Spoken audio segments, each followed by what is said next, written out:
Recording in progress.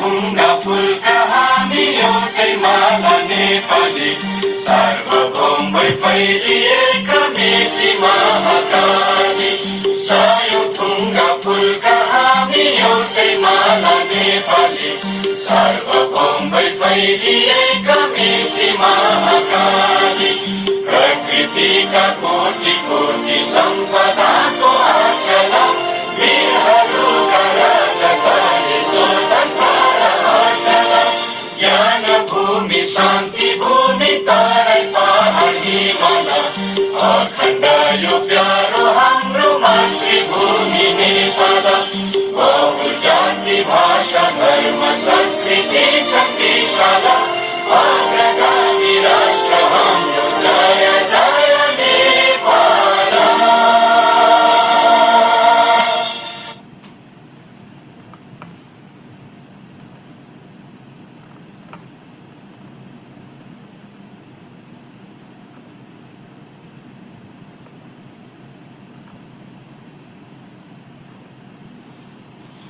फेरि पनि नमस्ते, गुड इभिनिङ।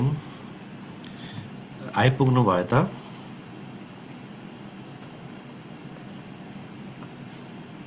भिडियो अन गर्नु होला, को जोडिनु भएको छ क्लासमा।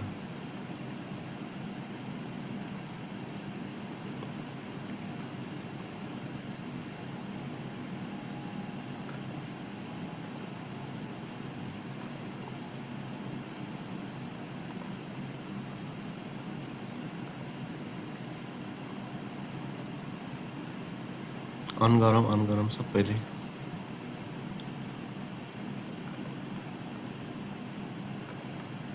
के छ कोशी परदेश कहिले आउनुहुन्छ?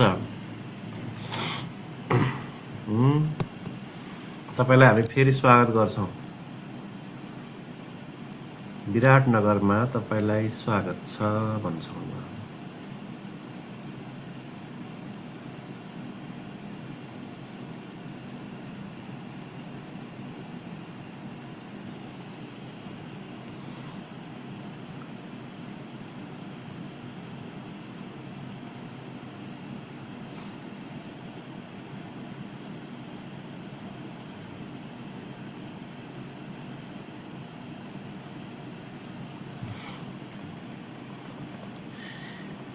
तेईस गते अनि 23 गते त एक्जाम होइन र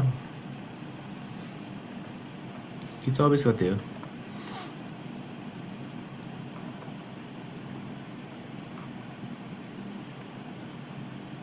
अनि अब 23 गते हिँड्ने भनेको त विराटनगर र इटरी घर हुनेले त हैन अरूले त अलि अगाडि आउनुपर्छ होला।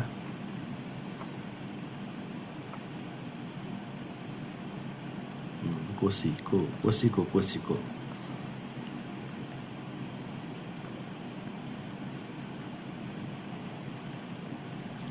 आउनुहोस्, गर्मी छ हैन। आएर लेख राम्रोसँग, नाम निकाल है। नाम निस्क्यो भने राम्रै भइहाल्यो, निस्केन भने लुम्बिनी ट्राई गर, लुम्बिनी भएन भने अर्को ट्राई गर। 83 सालमा फेरि खुल्छ है। पढ्न चाहिँ नछोडा, पढिरह 12 महिना अनि हुन्छ। पानी कहिले पर्छ होला सर विराटनगरमा भन्नुभएको रहेछ। म भगवान हो र भनेको, कहिले घाम लाग्छ कहिले पानी पर्छ मलाई के थाहा है। मौसम विज्ञान विभागलाई सोध्नु न, सबै मलाई कसरी थाहा हुन्छ। सर एक्जाम कुन ठाउँ कसरी हेर्नु भन्नुभएको रहेछ। लोकसेवा आयोगको वेबसाइटमा गएर हेर्नु। यसपालि त त्यो परीक्षा केन्द्रको साइडमा त्यो स्कुलको चाहिँ गुगल म्यापको लिङ्क पनि हालिदिएको छ। खोज्न गाह्रो हुन्छ भने त्यो क्लिक गर्ने बित्तिकै त्यो लोकेसनै म्यापै खुल्ने क्या टक्क। अनि म्याप हेर्दै जाँदा पनि भयो। टेक्नोलोजी कहाँ पुगिसक्यो हेर्नु। परीक्षा केन्द्र खोजिरहनु पर्दैन, गुगल म्याप त्यही हालिदिएको छ। लुम्बिनीको फर्स्ट पेपर कहिलेतिर हुन्छ होला भन्नुभएको रहेछ। अब म लुम्बिनी प्रदेश लोकसेवा आयोगको कर्मचारी थिएँ भने चाहिँ भनिदिन्थेँ, थाहा छैन। अब उसले लोकसेवा आयोगले नोटिस निकालेर टक्क वेबसाइटमा टक्राउने बित्तिकै हामी तपाईँले टक्राइहाल्छौँ है, त्यति हो।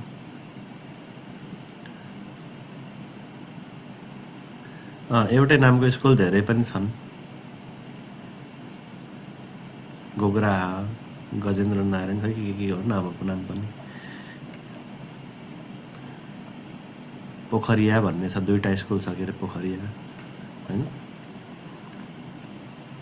नरग्राम पोखरिया गोगराहा के हो है आऊ सबैजना आऊ न्यू भिजन इटरी यसो छिरेर जानु ल चिया खाएर जानु आउँदाखेरि न्यू भिजन इटरी आइतबारे लालीगुराँस चोकमा छ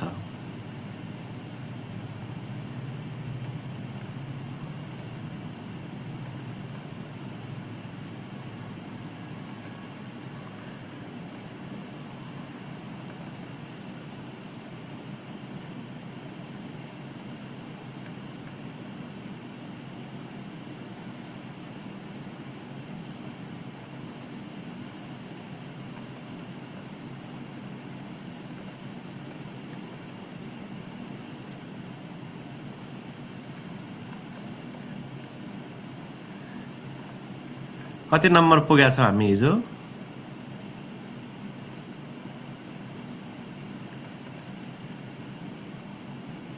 आइएमसिआई पढ्यो है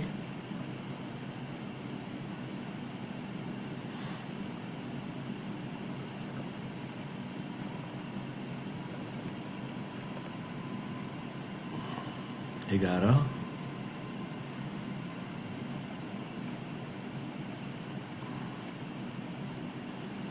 त्यस्तो गर्मीमा के चिया खानु र सर भन्नु चाहिँ कसले चिया नखाने भए मै खानु न त मै खान आउनु चिसो चिसो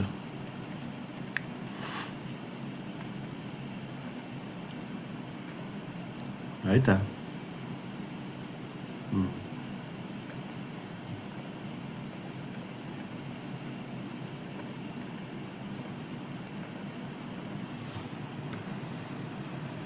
एघार भनेको चाहिँ डायरिया ल एउटै आएको रहेछ 11 को भइसक्यो है हिजो पिसुप डायरियावाला गर्यो हामीले 12 पनि भयो है 13 बाट सुरु छ ल 13 को पनि हेरौं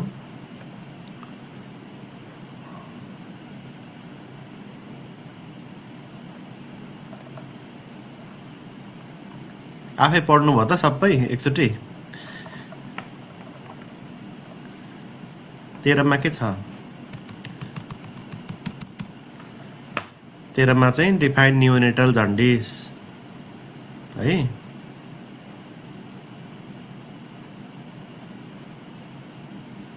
भैँसी पाल्नु भएको छ र मै खानलाई भन्नुभएको रहेछ समृद्धि खड्काले अहिलेसम्म त पालेको छैन अब तिमी आयो भने पाल्छु एज अ भैँसी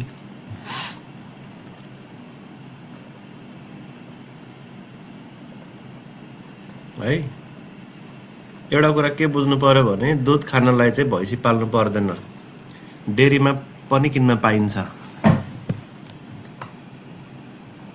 है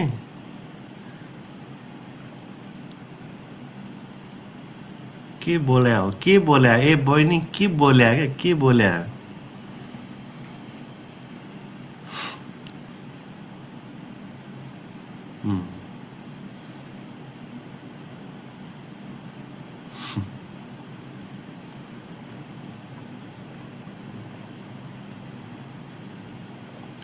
अब यो प्रश्नले चाहिँ अनामीलाई गण्डकी प्रदेशले 2082 मा सोधेको हो यसमा दुईटा प्रश्न छ न्यूनेटल जन्डिस भनेको के हो यसमा 2 मार्क्स मा लेख्ने त्यसपछि न्यूनेटल जन्डिसको टाइपहरु पनि लेख भन्छ 3 मार्क्स मा भने चाहिँ एकदम छोटो छोटो उत्तर दिनुपर्ने हुन्छ धेरै चाहिँ हामीले लामो लेख्नु परेन यसमा चाहिँ जन्डिस भनेको के हो पहिला थोरै लेख्नु पर्छ न्यूनेटल जन्डिस भन्नु भन्दा पहिला चाहिँ हामीले जन्डिस पहिला चिन्नु पर्यो हैन त जन्डिस पहिला चिन्नको लागि जन्डिस के हो लेख्नु पर्यो जन्डिस के हो त jaundice is defined as yellowish discoloration yellowish भनेको पहिलोपना देखिने केमा त स्किन र म्युकस मेम्ब्रेनमा किन हुन्छ त भन्दा increase level of bilirubin in ब्लडमा बिलिरुबिनको लेभल बढेर है ठीक छ नि कुरो बुझ्यो साउन्ड सुनिन भन्नुभएको छ ए सम्झनाकोमा हो साउन्ड सुनिरहेछ त है नमस्कार सर म आउँछु ल सर भन्नुभएको छ कसले हो विवेक लामाजी आउनु त आउनु तर कम्तीमा 2 घण्टा थाम्न सक्ने हो भने आउनु फेरि बिचमै निदाउनु होला नि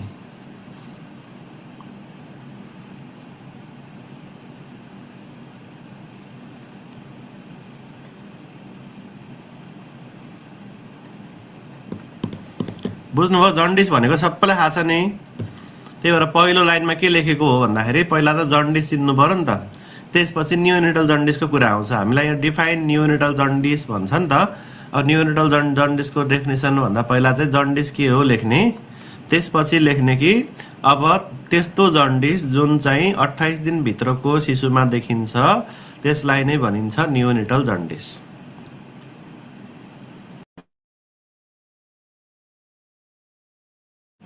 है हस् आउनुहोस् वेलकम छ शङ्खसभा कतातिर हुनुहुन्छ माथि लेकतिर हुनुहुँदो रहेछ यार्सा गुम्बाहरू छैन अलिअलि सो ल्याएर आउनु पर्यो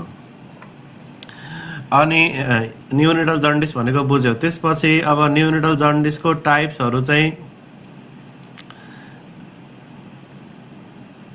टाइप्सहरूमा चाहिँ अब मेन तपाईँहरूले पढ्नु भएको छ नि हिजो के पढ्नु भएको छ त हिजो के पढ्नु भएको छ फिजियोलोजिकल र प्याथोलोजिकल मात्रै पढ्नु भएको छ डिफरेन्स भनेर अब फिजियोलोजिकल र प्याथोलोजिकल यो दुइटै नियोनेटल जन्डिस हो नियोनेटमा हुनेलाई नियोनेटल भनेको है जस्तै अब फिजियोलोजिकल पनि नियोनेटल नै हो नि त यसमा के छ त भन्दाखेरि फिजियोलोजिकलको अब हुन त हामीले धेरै कुरा जानेका छौँ पढेका छौँ सबै लेखिराख्नु पर्दैन थोरै मार्क्सको क्वेसन हो त्यही भएर फिजियोलोजिकल जन्डिस भनेर हेडिङ बनाउनुहोस् यसको बारेमा तपाईँले थाहा भएको 2-3 वटा पोइन्ट लेख्नुहोस् यहाँनिर है जस्तै के हो त 24 घण्टा पछि डेभलप हुन्छ 7 देखि 10 दिनमा आफै डिसअपियर हुन्छ without treatment normal physiological breakdown भएर हुन्छ आरबिसी को यसरी 2-3 वटा पोइन्टहरू राखिदिनुहोस् अर्को टाइप के हुन्छ त प्याथोलोजिकल जन्डिस के भन्छ यसलाई appears within 24 hour of birth जन्मेको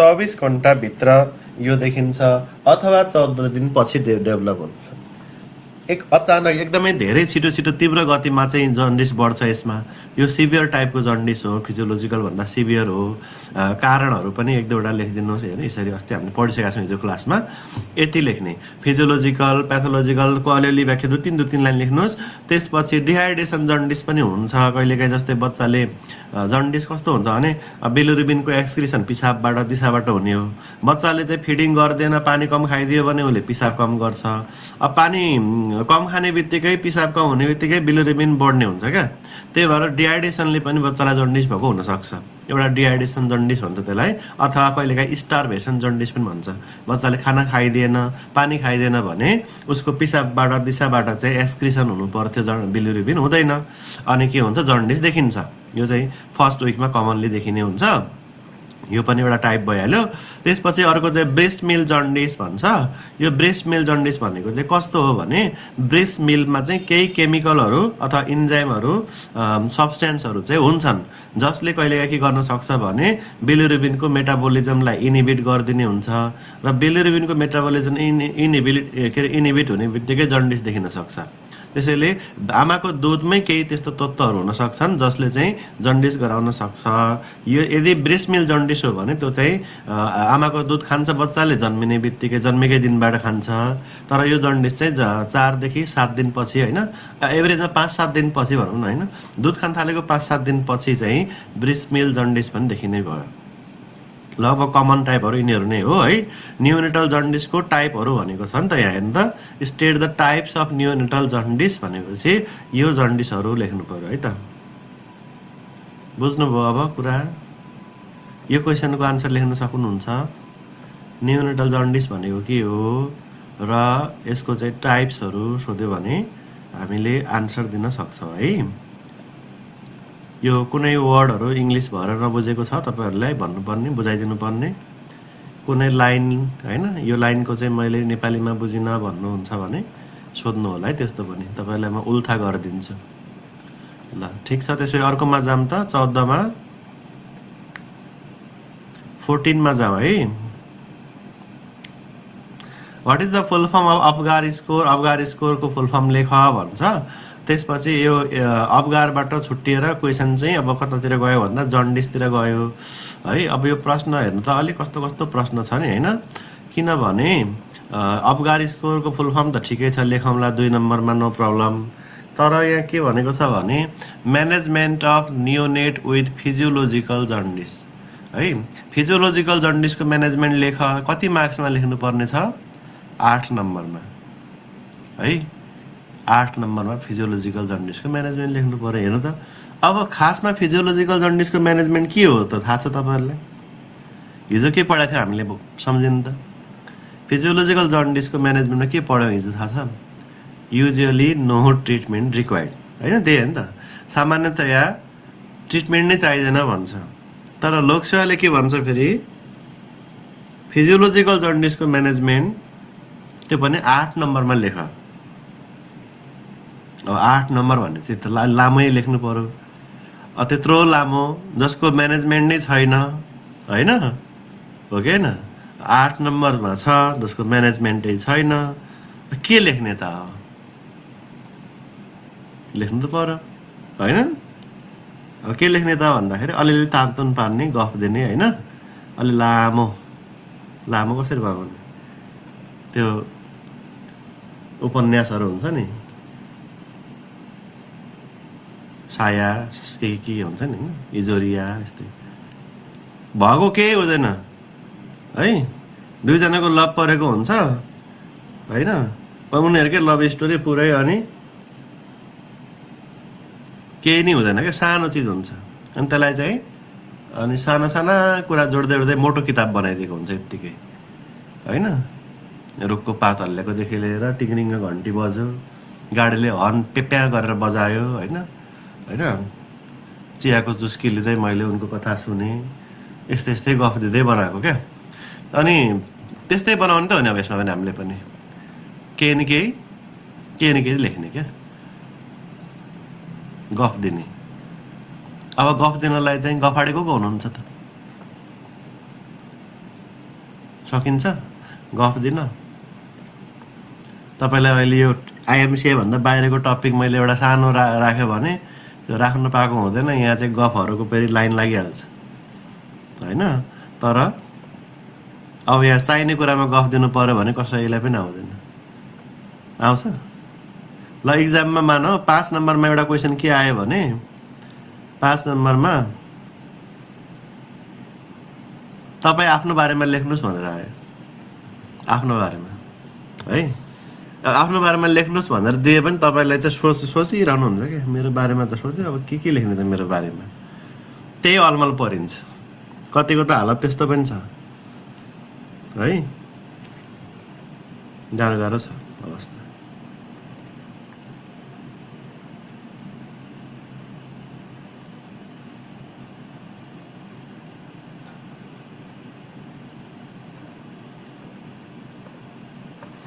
यसरी लेख्नु अब होइन।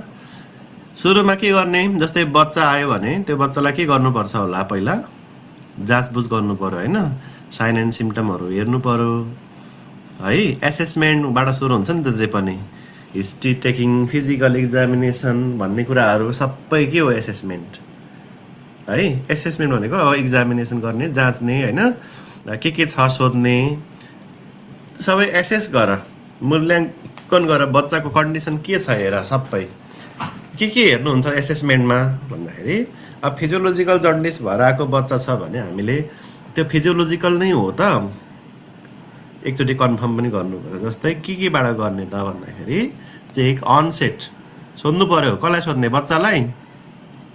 बच्चाले के भन्ला र होइन, आमालाई सोध्नु पर्यो उसको होइन, को छ साथमा, अनि कति बेलादेखि जन्डिस देखेको हो है। यदि 24 घन्टा पछि हो भने फिजियोलोजिकल हुनु पर्यो होइन। त्यसपछि सिभिरिटी कतिको छ, एसेस कसरी गर्ने, सिभिरिटी हेर्ने कसरी त?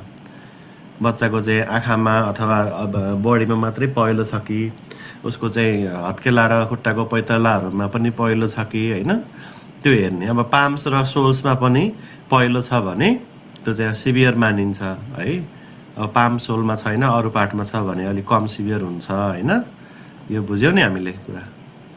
ल त्यसपछि चेक फिडिङ स्ट्याटस होइन, अब बच्चाको चाहिँ बच्चाले कसरी खाइरहेछ होइन, खानेकुरा राम्रोसँग खाएको छ कि छैन, खान सकेको छ कि छैन।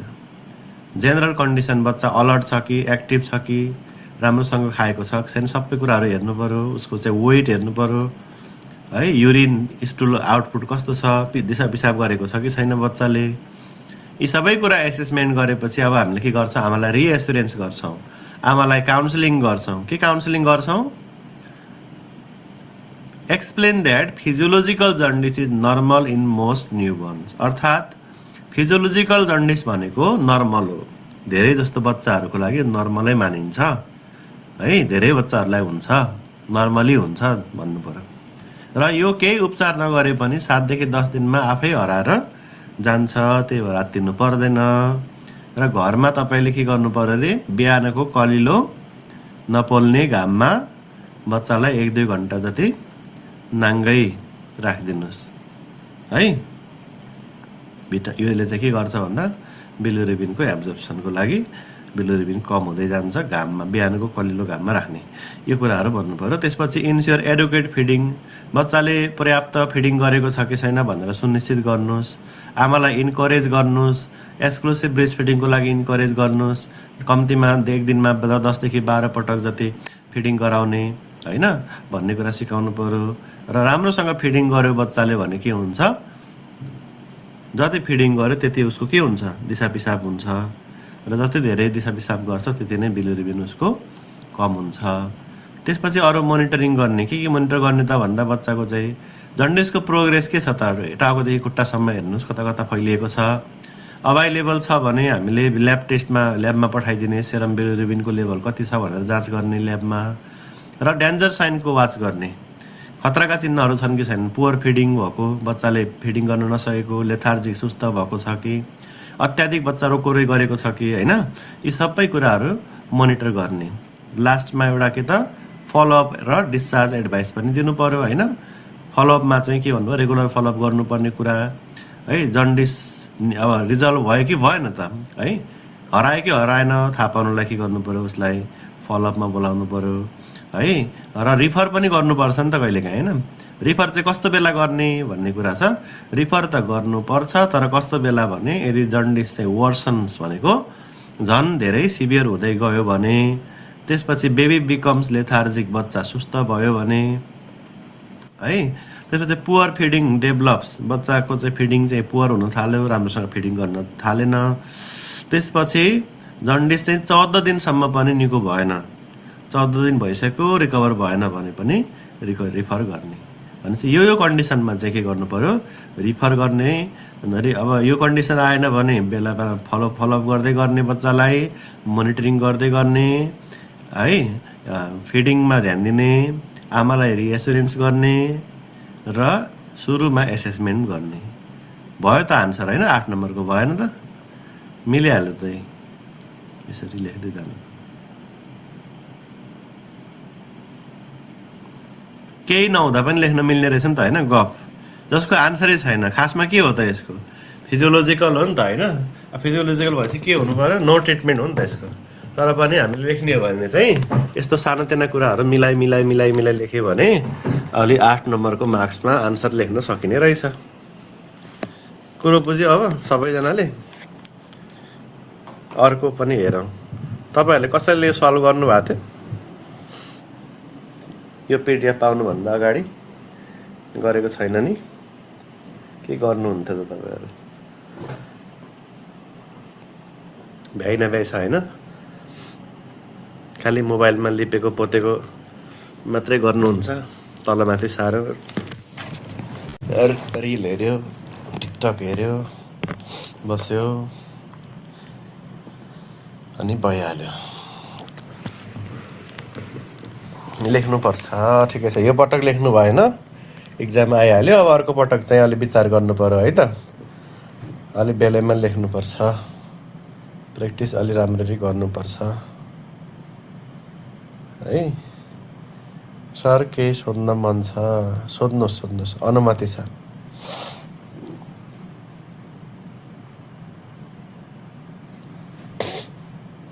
क्वेसन नम्बर 15 15 नम्बर हेर्नुहोस् त के हो भन्दाखेरि यो चाहिँ describe about concept of baby friendly hospital भनेको छ। बेबी फ्रेन्डली हस्पिटलको कन्सेप्ट लेख भनेर है 5 मार्क्समा अनमिलाई गण्डकी प्रदेशले सोधेको 81 मा यो चाहिँ बेबी फ्रेन्डली हस्पिटल अब यसको कन्सेप्ट के हो त तपाईले सुन्नु भएको थियो यसको बारेमा पहिला यो भन्दा पहिला यो पीडीएफ पाउनुभन्दा पहिला क्वेसन पाउनुभन्दा पहिला baby friendly hospital initiative first year पढ्दाखेरि काहीँ न काहीँ आएको त होला है सिलेबसमा पनि छ नि छ सिलेबसमा है। र बेबी फ्रेन्डली हस्पिटल इनिसिएटिभ भनेको शिशु मैत्री अस्पताल भन्छ हैन। र यो के हो त भन्दाखेरि बेबी फ्रेन्डली हस्पिटल इनिसिएटिभ भन्छ पुरा नाम चाहिँ। यो WHO र युनिसेफ भन्ने जुन संस्थाहरू छ यिनीहरूकोबाट लन्च भएको एउटा विश्वव्यापी कार्यक्रम हो भन्नु पर्यो पहिला परिचय दिने। कन्सेप्ट भनेको चाहिँ मेजर कुराहरू राख्नुपर्छ है त। अनि यो कार्यक्रम कहिलेबाट सुरु भयो भन्दाखेरि विश्वमा चाहिँ सर्वप्रथम 1991 मा सुरु भएको यो कार्यक्रम नेपालमा सन् 1994 बाट सुरु भएको थियो। त्यसपछि लेख्ने अब यसमा मेन के हो त यसको किन यो कार्यक्रम आयो त यो कार्यक्रम किन आयो त भन्दाखेरि ब्रेस्ट फिडिङ प्र्याक्टिसहरूलाई है ब्रेस्ट फिडिङको प्र्याक्टिसहरूलाई चाहिँ के गर्नको लागि 3टा कुरा याद गर्ने यहाँनिर प्रोटेक्ट गर्न प्रमोट गर्न सपोर्ट गर्न है।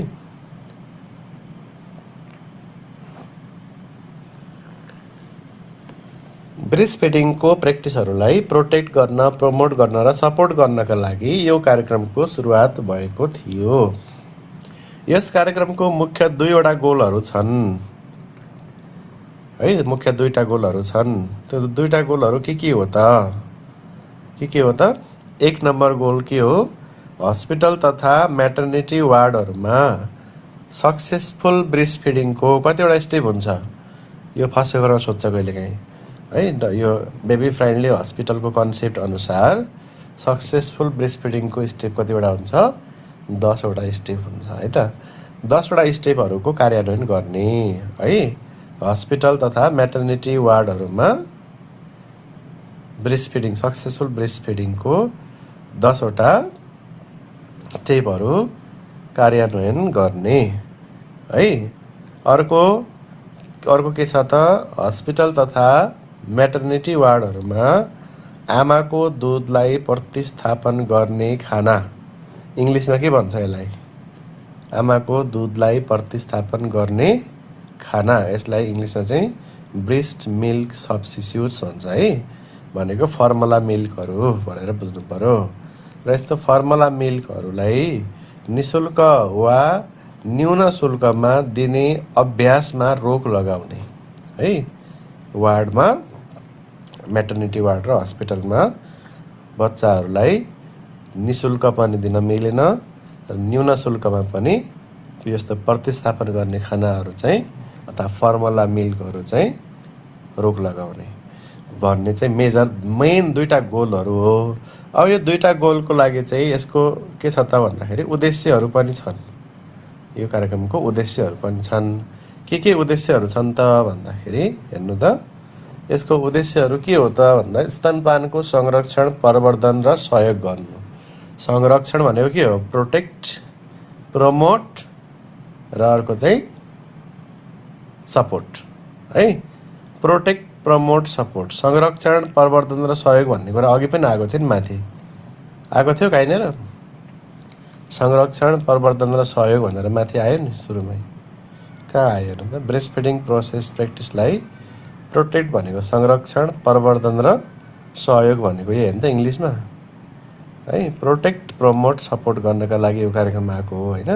भने यसको एउटा उद्देश्य के हुने भयो त भन्दाखेरि संरक्षण प्रवर्धन र सहयोग प्रोटेक्ट प्रमोट र सपोर्ट गर्नको लागि है एउटा गर्नु उसको उद्देश्य। अनि शिशु जन्मेको 1 घण्टाभित्र स्तनपान सुरु गराउनु। शिशु जन्मेको कति समयभित्र त 1 घण्टाभित्र स्तनपान सुरु गराउनु, शिशुलाई 6 महिनासम्म आमाको दुध मात्र खुवाउन प्रेरित गर्ने है। अस्पतालमा स्तनपान सम्बन्धी सही नीति र अभ्यासहरू लागू गराउने, आमा र शिशुलाई सँगै राख्ने 24 घन्टासम्म आमा र बच्चालाई सँगै राख्नुलाई चाहिँ रुमिङ इन पनि भनिन्छ। रुमिङ इन गरेर स्तनपानलाई प्रोत्साहन गर्नु भनेको चाहिँ यो चाहिँ यसको उद्देश्यहरू है त।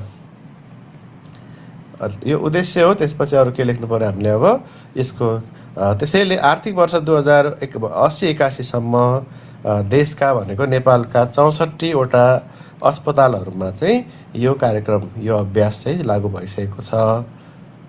अरू अस्पतालहरूमा विस्तार हुँदैछ है।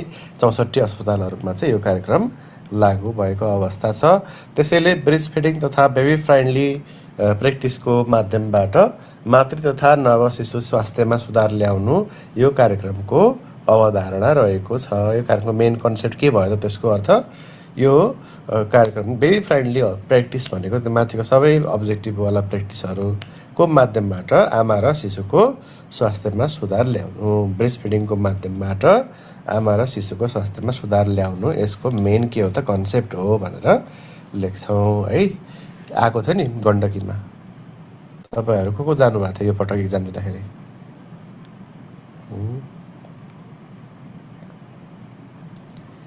81 को गण्डकीको इक्जाम दिनुभएको छ सेकेन्ड पेपरको एनएमहरूले। यो प्रश्नको आन्सर कसरी लेखेर आउनुभयो त? लेख्नु भएको थियो आन्सर? बेबी फ्रेन्डली हस्पिटल त्यतिखेर सुन्नु भएको थिएन इक्जाम दिँदाखेरि?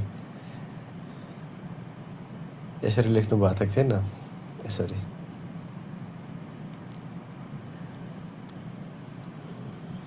ल। अब चाहिँ तपाईँले यसको यो प्रश्नको उत्तर चाहिँ यस्तो हुन्छ, किनभने उसलाई कन्सेप्ट सोधेको हो मेनली होइन। कन्सेप्ट पनि मार्क्स अनुसार पनि हुन्छ है। 5 मार्क्स भनेको छ। अब 10 मार्क्समा आएको भयो हामीले यसमा चाहिँ अलिकति कन्सेप्ट लेखेर त्यसपछि 10 step of successful breast feeding पनि लेख्दा हुन्छ होइन। त्यो 10 स्टेप मात्र लेख्दा हुँदैन होइन। कन्सेप्ट सोधेको हो तपाईँलाई, त्यही भएर कन्सेप्ट त दिनै पर्यो। यो अहिले लेखेको चाहिँ कन्सेप्ट हो यसको है। र तपाईँलाई अब 10 मार्क्समा सोध्यो भने चाहिँ यो पनि लेख्ने र त्यसपछि 10 स्टेप पनि लेख्ने। जस्तै स्टाफ नर्सको क्वेसन हेर्नुहोस् त यहाँ। यो स्टाफ नर्सको क्वेसन हो, कोशी प्रदेशले नै सोधेको रहेछ 2080मा। हुनुहुन्छ स्टाफ नर्स क्लासमा? आज कोही आउनुभएको छ कि छैन? आउनुपर्ने हो है। यो स्टाफ नर्सलाई कोशी प्रदेशमा सोधेको हो। तपाईँहरू कोही हुनुहुन्छ यो इक्जाम दिने 80 सालको स्टाफ नर्सको कोशीको दिनुभएको थियो भने यो याद हुनसक्छ है।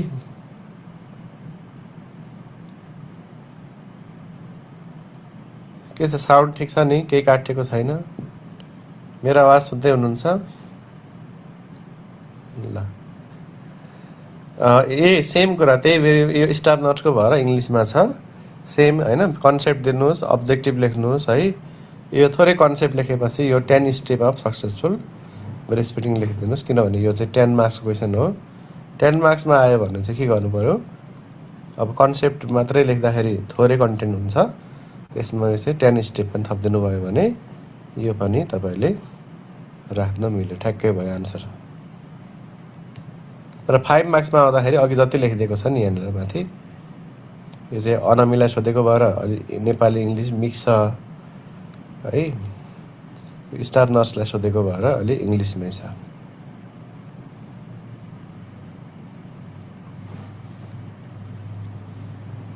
ल यति लेख्दा हुन्छ है। त्यसपछि 17 हेर्नुहोस् त। अब 17 नम्बर प्रश्न के भन्न खोजेको त? यो प्रश्न पनि कस्तो कस्तो छ होइन। कम्पोनेन्ट अफ आइएमसिआई स्ट्राटेजी भन्छ। आइएमसिआई स्ट्राटेजीको चाहिँ है त स्टेप भनिदिन्न भन्नुभएको छ। के को स्टेप भन्नुभएको हो? सक्सेसफुल ब्रेस्ट फिडिङको स्टेपहरू। यो त सेकेन्ड पेपर क्लास पढ्दै हुनुहुन्छ। यसमा के पढाइन्छ भने के लेख्ने, कति लेख्ने, कसरी लेख्ने। है त्यति हो है त्यही लेख्ने त्यति नै लेख्ने त्यसरी नै लेख्ने भनेको छ त्यहाँ कति जति दिएको छ त्यति लेख्ने है त्यसमा जे लेखेको छ त्यही लेख्ने र त्यहाँ जसरी लेखेको छ त्यसरी लेख्ने सिक्ने नै यति हो अरू बाँकीहरू पढ्नु होला यसैलाई अब तपाईँले विभिन्न ट्रान्सलेटरहरू अनलाइन हैन एपहरू गुगलहरू प्रयोग गरेर ट्रान्सलेट गर्नु होला भनिदिन्छ के भनिदिन्छ है मजाले भनिदिन्छ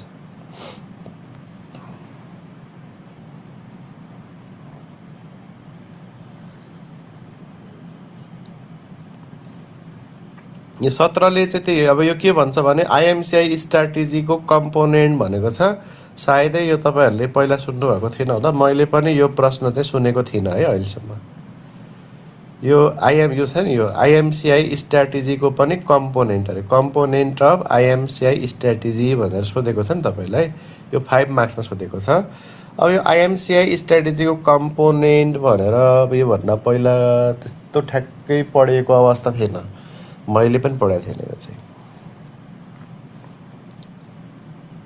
एक्जाममा गएको थियो भने मैले नि बिगार्ने रहेछु है अब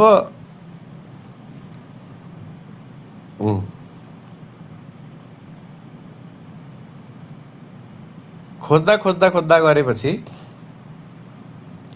लास्टमा डब्ल्युएचओको वेबसाइटमा एक ठाउँमा चाहिँ अलिअलि भेटियो र त्यही लोकसेवा डब्ल्युएचओको वेबसाइटमा राखेको रहेछ एक ठाउँमा आइएमसीआई स्ट्राटेजीको कम्पोनेन्ट भनेर 3वटा कम्पोनेन्ट भेटियो है त र यहाँ हामीले त्यही 3वटा कम्पोनेन्ट राखेको छ है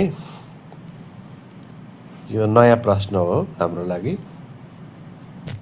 है त अब यो के हो त 3टा भन्दा एउटा चाहिँ के छ हेर्नु त improvement of case management skills of health worker हेर्नु त इम्प्रुभमेन्ट इम्प्रुभमेन्ट इम्प्रुभमेन्ट 3टै कम्पोनेन्टमा इम्प्रुभमेन्ट भनेको छ इम्प्रुभमेन्ट भनेको के हो त थाहा छैन तपाईहरुलाई नेपालीमा आउँछ इम्प्रुभमेन्ट भनेको सुधार गर्नु यसले आइएमसीआई को स्ट्राटेजीले 3टा कुरा सुधार गर भन्छ 3वटा कुरा सुधार भन्छ है के सुधार्नु अरे 3टा त्यही त अघि हैन के सुधार्नु पर्यो भने 1 नम्बर स्वास्थ्यकर्मी सुधार्नु पर्यो आइएमसीआई लाई क्वालिटी दिनको लागि सर्भिस है आइएमसीआई को सर्भिसलाई क्वालिटी बनाउनको लागि के गर्नुपर्ने रहेछ पहिला स्वास्थ्यकर्मी सुधार दोस्रोको लागि सुधार्नु अरे स्वास्थ्यलाई सुधार हेल्थ पोस्टलाई सुधार है त्यसपछि कसलाई सुधार्नु त्यसपछि चाहिँ बच्चाको आमालाई सुधार भन्छ त्यति कुरा बुझ्ने है त 3टा कुरा सुधार्नु पर्यो स्वास्थ्यकर्मीलाई सुधार्ने स्वास्थ्य संस्था सुधार्ने र अब उसको बच्चाको फ्यामिली र सोसाइटीलाई सुधार्ने कम्युनिटीलाई सुधार्ने के का लागि सुधार्ने सिबिआइएमएनसीआई को सेवा गुणस्तरीय बनाउनको लागि हैन हो कति राम्रो हाँसो है फेरि हाँस्नु त एकचोटी दीप्ति म्याम कति मिठो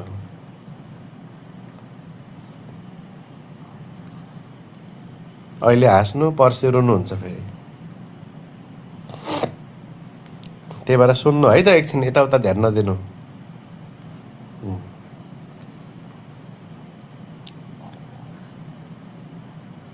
बच्चाका बाबालाई चाहिँ सुधार्नु पर्दैन बाबाहरू आफै सुध्रिसकेका हुन्छन् बुझ्यो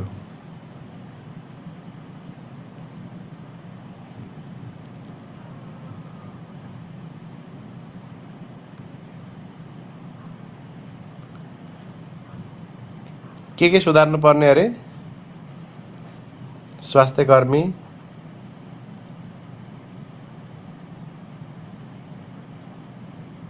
अनि स्वास्थ्य संस्था र अर्को समुदाय परिवार कसरी सुधार्ने सम्झेन अब यहाँ 3टा कुरा है त बुझ्नु है यसलाई बुझ पहिलो कुरा चाहिँ स्वास्थ्यकर्मी सुधार्ने भनेको के हो भने जस्तै तपाईँ लोकसेवामा नाम निकाल्नु भयो अनि पोस्टिङ भयो ओपिडीमा बस्नुभयो बच्चा त आउँछ 5 वर्ष मुनिको होइन अब के तपाईँले 5 वर्ष मुनिको बच्चाहरूमा सिबिआइएमएनसिआई को प्रोटोकल गाइडलाइनलाई कम्प्लिटली अप्लाई गर्न सक्नुहुन्छ त यासट सक्नुहुन्छ प्रोटोकलमा भएको सबै लागू गर्न सक्नुहुन्छ त डाइरेक्ट जाँदाखेरि सक्दैनौँ हामी तपाईँले लोकसेवा क्लासमा अलिअलि पढेको हुनाले चाहिँ अलिअलि गराउनु होला होइन कतिले त यो टपिक नपढेको पनि हुनसक्छ नि त होइन र अनि उनीहरूले कसरी लागू गर्ने त है बुझ्नुभयो नि त्यसैले स्वास्थ्यकर्मीलाई के गर्नु पर्यो त्यसको लागि तालिम दिनु पर्यो है स्वास्थ्यकर्मी तालिम दिन्छ कि दिँदैन तपाईँले जागिर भोलि जानुहुन्छ नि जागिर खान नाम निकालिसकेपछि एउटा पाउनै पर्ने तालिम यो पनि हो यो सिबिआइएमएनसिआई अएब अनमी एचए स्टाफ नर्स सबैले लिने तालिम साझा तालिम हो यो चाहिँ सबैलाई दिन्छ है यो सबैलाई र कम्पलसरी दिन्छ एकचोटि दिन्छ अर्कोचोटि दिँदैन त्यसैले स्वास्थ्यकर्मीको क्यापेसिटी बिल्डिङ गर्नु पर्यो है त्यसको लागि चाहिँ तालिम चलाउने कि अनसाइट कोचिङहरू गर्न सकिन्छ है जो क्षमता विकास गर्नु पर्यो है कसको त स्वास्थ्यकर्मी त्यो सुधार्ने भनेको 1 2 के सुधार्नु पर्यो हेल्थ फेसिलिटी सुधार्ने हेल्थ फेसिलिटी को इन्फ्रास्ट्रक्चर त जस्तै इक्जाम्पल लागि तपाईँलाई सिबिआइएमएनसी को तालिम दियो होइन अब तपाईँ ओपिडीमा बस्नु भएको छ बच्चा आइरहेछ अब तपाईँ बच्चा के भएर आइरहेछ भन्दा बच्चा चाहिँ निमोनिया भएर आइरहेको छ ठिक छ अब तपाईँलाई ज्वरो नाप्नको लागि थर्मोमिटर पनि छैन है ज्वरो र खोकीको उपचार गर्नको लागि ज्वरोको लागि पारासिटामोल सिरप पनि छैन साल्बुटामोलको झोल औषधि पनि छैन एमोक्सिसिलिन पनि छैन अब तालिम लिएर के चाहिँ गर्नुहुन्छ गर्न सकिन्छ के भयो सिबिआइएमएनसिआईको कार्यान्वयन भयो त काम लाग्यो त लागेन त्यसको लागि के गर्नु पर्यो स्वास्थ्य संस्थामा सिबिआइएमएनसिआईको लागि के चाहिन्छ त्यो सबै कमोडिटिजहरू हुन्छ नि आइएमसिआई भित्र पर्ने कमोडिटिजहरू थाहा छ नि तपाईँलाई होइन ओआरएस होला जिङ्क होला एल्बिन्डाजोल होला एमोक्सिसिलिन होला जति पनि हामी प्रयोग गर्छौँ है त्यो हुनु पर्यो भने यो चाहिँ कसलाई सुधारेको हो त यो भनेको चाहिँ हामीले के गरेको हो त स्वास्थ्य संस्थालाई सुधारेको है स्वास्थ्य संस्थालाई त्यसपछि के गर्ने त्यसपछि कसलाई सुधार्नु अरे त्यसपछि चाहिँ है त्यसपछि कसलाई सुधार्ने अरे सुधार्नु पर्ने चाहिँ यिनलाई हो हैन खासमा चाहिँ तर यहाँ लेख्दाखेरि चाहिँ कसलाई लेख्नु पर्यो लेख्दाखेरि चाहिँ हामीले समुदायलाई आमालाई है फ्यामिलीलाई त्यो भनेको के हो त है त्यो भनेको चाहिँ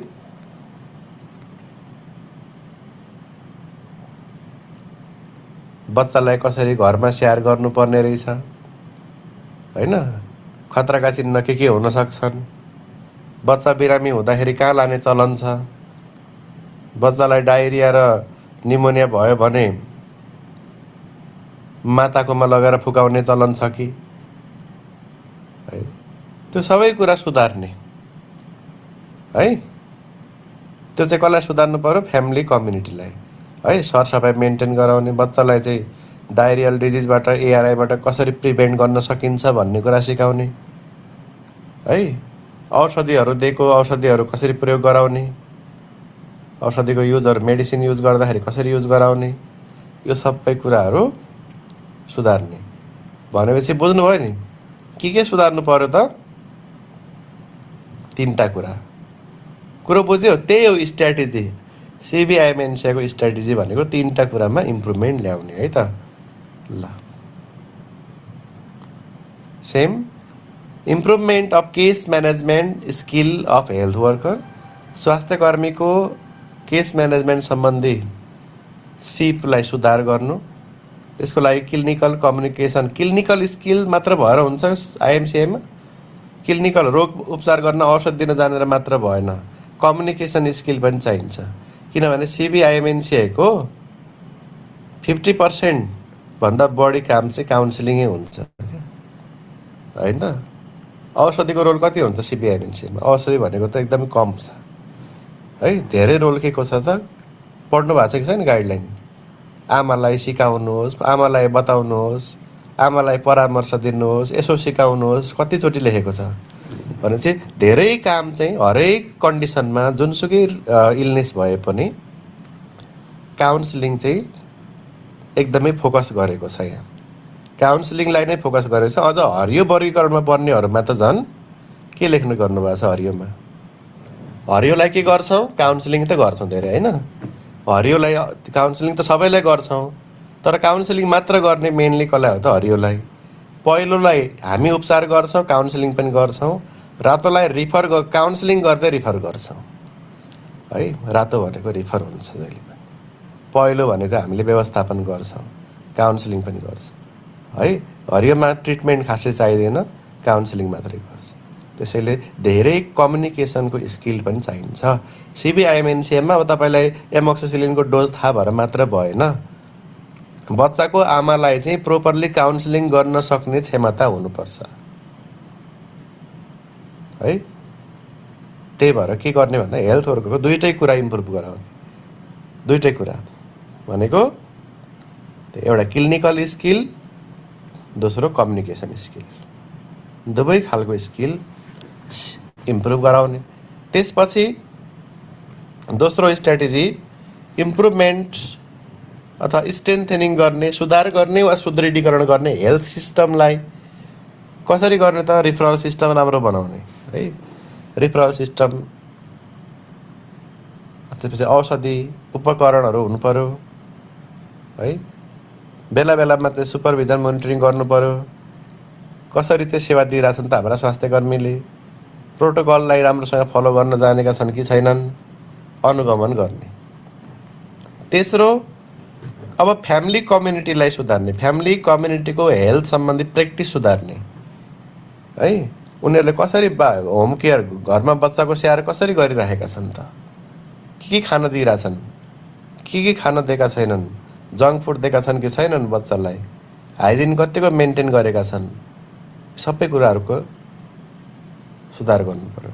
स्तनपान त अब हेर्दाखेरि एउटा सानो शब्द छ, स्तनपानको कुरा गर्ने भने अहिले कति आउँछ धेरै कुराहरू छ यसमै है। त्यसपछि पोषण, खोप, सरसफाइ, हेल्थ चेकिङ बिहेभियरहरू प्रवर्धन गर्ने है त। अब यतिसम्म चाहिँ यो एउटा क्वेसनको आन्सर थियो होइन। 5+5 छ नि त। अब अर्को प्रश्न के हो त यहाँनिर थाहा छ तपाईँलाई?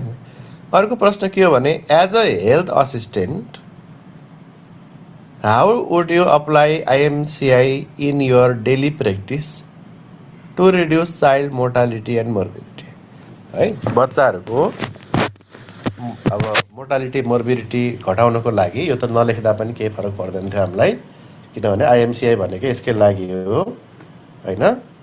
र आइएमसिआई प्रोटोकललाई डेली प्र्याक्टिसमा कसरी अप्लाई गर्नुहुन्छ एज अ हेल्थ असिस्टेन्ट? तपाईँले हेल्थ असिस्टेन्ट भएर कसरी आइएमसिआईलाई आफ्नो डेली प्र्याक्टिसमा उतार्नुहुन्छ? क्वेसन बुझ्नुभयो नि? सोधेको त्यस्तो हो। कसरी उतार्नुहुन्छ त? को हुनुहुन्छ हेल्थ असिस्टेन्ट? यसरी उतार्ने भनेर लेख्नु पऱ्यो नि त होइन। अप्लाई कसरी गर्ने त? यसरी व्यवहारमा उतार्नु त तरिका। पहिला के गर्छ बच्चा आउने बित्तिकै भन्नु त? ल आफै सम्झिनु न तपाईँहरू। जस्तै आँखा बन्द गर्ने, आफूलाई एचए सम्झिने है, बुझ्नु भएन? अनि आइएमसिआईको फाँटमा बस्ने, आफूलाई राख्नुहोस् है। त्यसपछि अब एउटा बच्चा आएको सम्झिनुहोस् 5 वर्ष मुनिको, बुझ्नुभयो? ल भन्दा सुरुमा के गर्नुहुन्छ? ल आउने बित्तिकै के गर्नुहुन्छ भन्नु त? आउने बित्तिकै के गर्नुहुन्छ? सोध्नुहुन्छ के भयो भनेर, बच्चालाई के हुन्छ भनेर सोध्नुहुन्छ। उसले भन्छ, बच्चाले मेरो बच्चालाई यस्तो यस्तो हुन्छ, झाडा पखाला भएको छ यति दिनदेखि, है बच्चाले दुध खाँदैन यस्तो भन्छ नि त, होइन?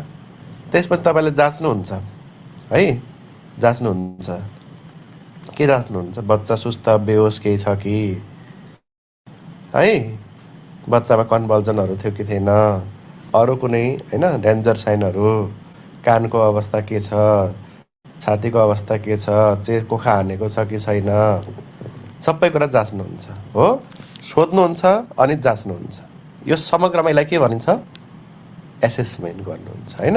एसेस गर्नुहुन्छ नि सुरुमा हो। बच्चा आउने बित्तिकै हामी एसेस गर्छौँ। त्यो के गरेको हो त? बच्चा आउने बित्तिकै एसेसमेन्ट गर्नुपर्ने सिबिआइएमएनसिआई अप्लाई गरेको हो कि होइन? हो नि त, होइन? ल एसेस गऱ्यो, हामीले सोध्यौँ साइन एन्ड सिम्टम के छ सोध्यौँ, जाँच गऱ्यौँ। अब के गर्नुहुन्छ भन्नु? त्यसपछि अब के गर्छौँ? 2 नम्बरमा अब त्यो साइन एन्ड सिम्टमको आधारमा त्यो बच्चा केमा पर्यो है? केमा पर्यो भनेको त्यो नो निमोनिया भयो कि डाइरिया भएर आएको छ भने सम डिहाइड्रेसन हो कि है, सिभियर डिहाइड्रेसन हो कि नो डिहाइड्रेसन हो, क्लासिफिकेसन गर्नुहुन्छ दोस्रोमा हो। एकमा एकमा एसेसमेन्ट गर्नुहुन्छ, 2मा क्लासिफाई गर्नुहुन्छ है। त्यसपछि क्लासिफाई पनि गर्नुभयो। ल अब के गर्नुहुन्छ?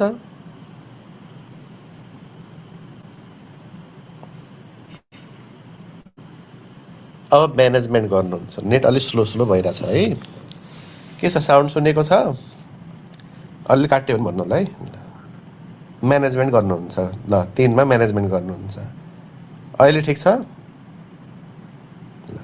म्यानेजमेन्ट पनि गरियो है। र म्यानेजमेन्ट गरेपछि अब के गर्नुहुन्छ? ल तपाईँले म्यानेज गर्न सक्ने भयो त गर्नुहुन्छ, होइन? म्यानेजमेन्ट गर्न सक्नुहुन्न भने के गर्नुहुन्छ? रिफर गर्नुहुन्छ। रिफर गर्नलाई के गरेर रिफर गर्नु पर्यो? यत्तिकै जानुहोस् म हुँदैन यहाँ भन्दिनु हुन्छ कि तपाईँको बच्चालाई यो बच्चाको अवस्था गम्भीर छ है, ठुलो अस्पतालमा भर्ना गरेर राख्नुपर्ने हुन्छ, जुन सुविधा हामी कहाँ छैन, त्यसको लागि पठाउनु पर्यो। त्यो भनेको काउन्सिलिङ गर्नुहुन्छ अनि रिफर गर्नुहुन्छ है। रिफर गर्नु भएन भने तपाईँले उपचार गर्नुभयो, 3 दिनको लागि औषध दिएर घर पठाउनु भयो, अनि के कुरा जोड्नु पर्यो? 3 दिनपछि कहाँ आउनु पर्यो? फेरि फलोअपमा आउनु पर्यो। भनेपछि यो सबै काम गर्नु भनेको के हो है? बच्चा आएदेखि एसेसमेन्ट गर्नु, वर्गीकरण गर्नु, उपचार गर्नु, काउन्सिलिङ गर्नु, रिफर गर्नु, फलोअपमा बोलाउनु, यो सबै गर्नु भनेको के हो त? सिबिआइएमएनसिआई को अभ्यास गर्नु हो कि होइन? यसो गरेर हामी के गर्न सक्छौँ? सिबिआइएमएनसिआईलाई आफ्नो डेली प्र्याक्टिसमा अप्लाई गर्न सक्छौँ भन्दा भयो भएन? हामीले आन्सर लेख्दा हुन्छ यसरी। ल एज अ हेल्थ असिस्टेन्ट मैले यसरी गर्छु भनेर लेख्नु पर्यो। हेल्थ असिस्टेन्टको पदमा रही बाल मृत्यु दर तथा बिरामी हुने दर कम गर्न सिबिआइएमएनसिआईलाई डेली प्र्याक्टिसमा यसरी लागू गर्न सकिन्छ। कसरी त? एसेसमेन्ट गर्ने, निम्न कन्डिसनहरूको सिस्टेमेटिकली एसेसमेन्ट गर्ने, general danger sign, unable to drink, lethargic or unconscious, convulsion, vomiting, all, निमोनियाहरूको साइनहरू छ कि, डायरियाको छ कि होइन, मलेरिया, मिजल्स, मालन्युट्रिसनहरूको साइन सिम्टमहरू छ कि, कानको सङ्क्रमणहरू छ कि है, यो चाहिँ एसेस गर्ने हो है। एसेस गरिसकेपछि अब के आयो त बिचमा? क्लासिफाई गर होइन, वर्गीकरण दिनुहोस्। आइएमसिआई गाइडलाइन अनुसार त्यो बच्चालाई कुनै एउटा वर्गीकरण दिनुहोस्। यहाँ क्लासिफिकेसन भनेकै डायग्नोसिस हो, डायग्नोसिस दिनुहोस् केमा पर्यो बच्चा। र सिबिआइएमएनसिआईको डायग्नोसिसहरूलाई चाहिँ 3टा क्याटेगोरीमा राखिदिएको छ। जुनसुकै इलनेस होस्, कानको होस् कि होइन, निमोनियाको होस् कि जेसुकै होस्। कतिवटा? 3टा। त्यही भएर कलर कतिवटा हुन्छ थाहा छ नि टेबलहरूमा? एउटा रातो कलर हुन्छ, पहेँलो कलर हुन्छ, हरियो कलर हुन्छ। त्यो कलरको अर्थ के हो त? मिनिङ छ केही? सिबिआइएमएनसीमा रेड कलरको अर्थ हुन्छ यो सिभियर हो, यसलाई रिफर गर्नुपर्छ। येल्लो भनेको मोडरेट हो, तपाईँले म्यानेज गर्दा हुन्छ। ग्रिन भनेको घरमै पठाइदेऊ, घरमै उपचार गर्दा हुन्छ है।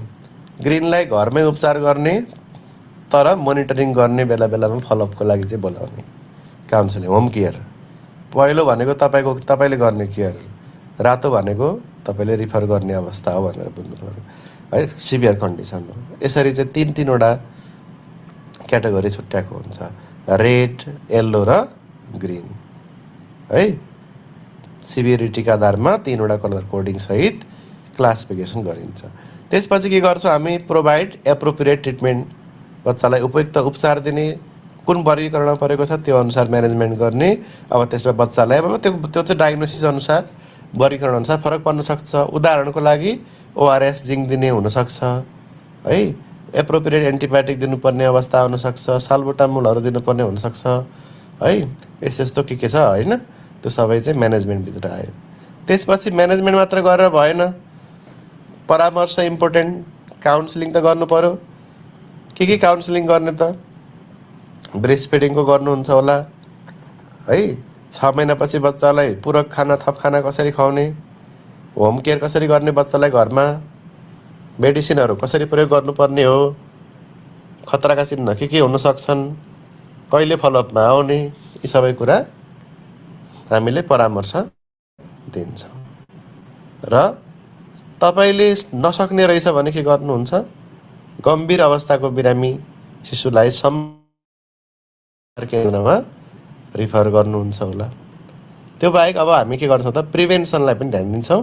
अब प्रिभेन्सनको लागि भोलिका दिनमा बच्चालाई यस्तो अवस्था नआओस् भन्नको लागि प्रिभेन्टिभ मेजरलाई पनि ध्यान दिनु पऱ्यो। पूर्ण खोप, बच्चाले कुनै खोप लाउन छुटेको छ भने खोप लगाइदिने है, प्रोपर न्युट्रिसन र हाइजिन सम्बन्धी परामर्श दिने, र बच्चाको ग्रोथ मोनिटरिङ है, नियमित वृद्धि अनुगमन पनि गराउने भन्छ। यति कुराहरू सबै के हो त, सिबिआइएमएनसी हो कि होइन। सिबिआइएमएनसीमा गर्ने कामहरू यिनीहरू नै होइन नि त हाम्रो। एउटा बच्चा ओपिडीमा आयो, आइएमसिआई गाइडलाइन अनुसार म्यानेज गर्नु पऱ्यो भने हामी कुन स्टेपमा चाहिँ जान्छौँ भन्दा यसरी नै जान्छौँ होइन।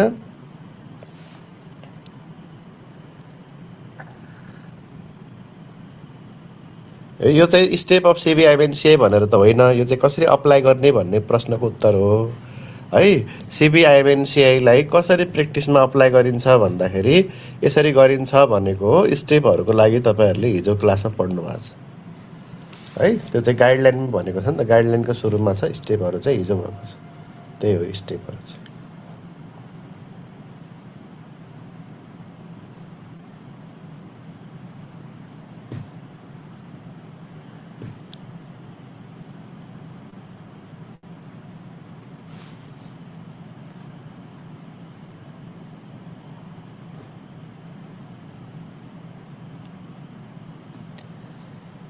ठिक छ, तयारी हुँदैछ नि। कोशी आउने गरी तयारी गरिसक्नु भयो कि भएन त? कोशी आउने खालको तयारी पुग्यो? अब त पुगिसक्नु पर्ने हो त। अब यतिखेर त तयारी भइसक्नु पर्ने हो। अब अझै तपाईँलाई अझै टाइम छ र म तयारी गर्छु भनेर सोचिराख्नु भएको छ, अब चाहिँ सकिँदैन है। अब त नपढ्दा नि हुन्छ, जति पढाएको छ त्यति आएर दिने हो है। जमुनाको पुगे जस्तो लाग्यो अरे।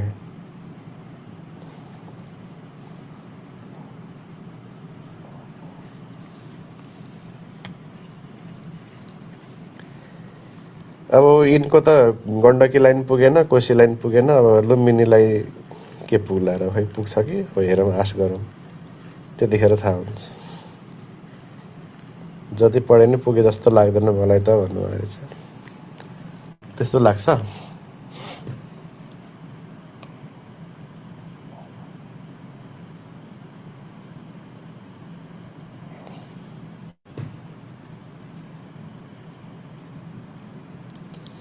अन्तिम घडीमा त धेरै प्रेसर दिने नै होइन दिमागलाई अब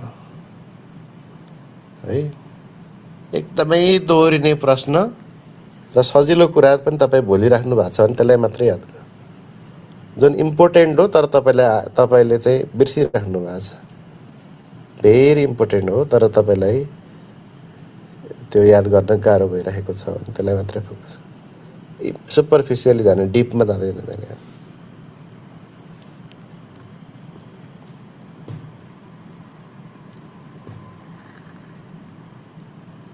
है ल यति अर्को प्रश्न के छ हेरौँ त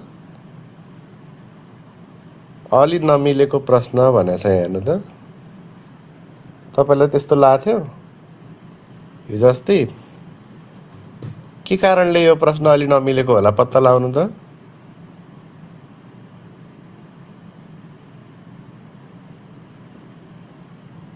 एन्जाइटी किन बढिरहेको छ सर भन्नुभएको छ त्यो चाहिँ कस्तो हो भने पेटमा ग्यास्ट्रिक हुन्छ त्यो माथि माथि जाँदा जाँदै छातीमा पुग्यो भने एन्जाइटी हुन्छ दिमागसम्मै पुग्यो भने डिप्रेसन पनि हुन्छ तपाईँको चाहिँ घाँटीसम्म पुगेर एन्जाइटी भएको होला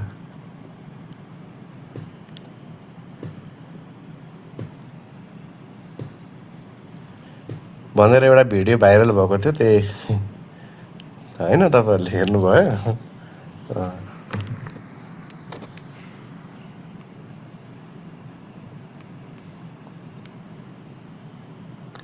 ल मान्य सदस्य अब हाम्रो यो प्रश्न चाहिँ यसको उत्तर खै दिनुभयो त किन अलि नमिलेको प्रश्न रहेछ तपाईँहरूले यसो के पत्ता लगाउनु के मिलेन यसमा त्यस्तो मैले यहाँ लेखेको छु अलि नमिलेको प्रश्न भनेर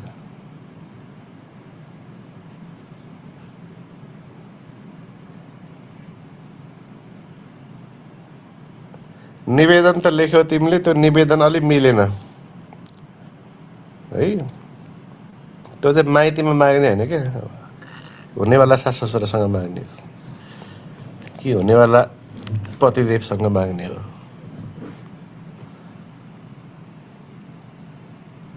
नेपालमा कस्ता कस्ता नमुना हुन्छन् सब डक्टर छन् भन्नुभएको छ करुणाले हो र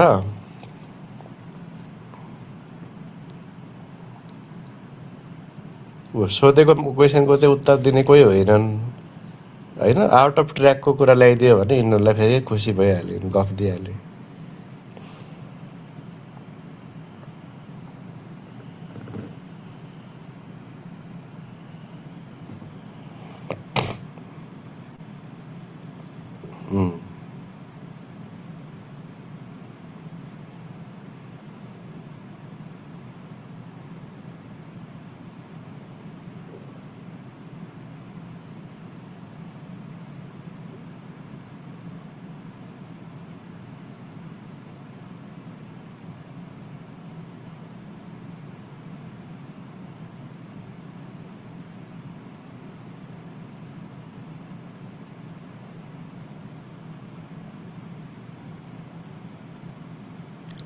अब यहाँ के हुनु पर्थ्यो भन्दा 5 नम्बरमा चाहिँ होइन ब्रेस्ट फिडिङको फाइदा बेबीलाई के हुन्छ अनि आमालाई के हुन्छ भनेर सोध्नु पर्थ्यो नि होइन अब जस्तै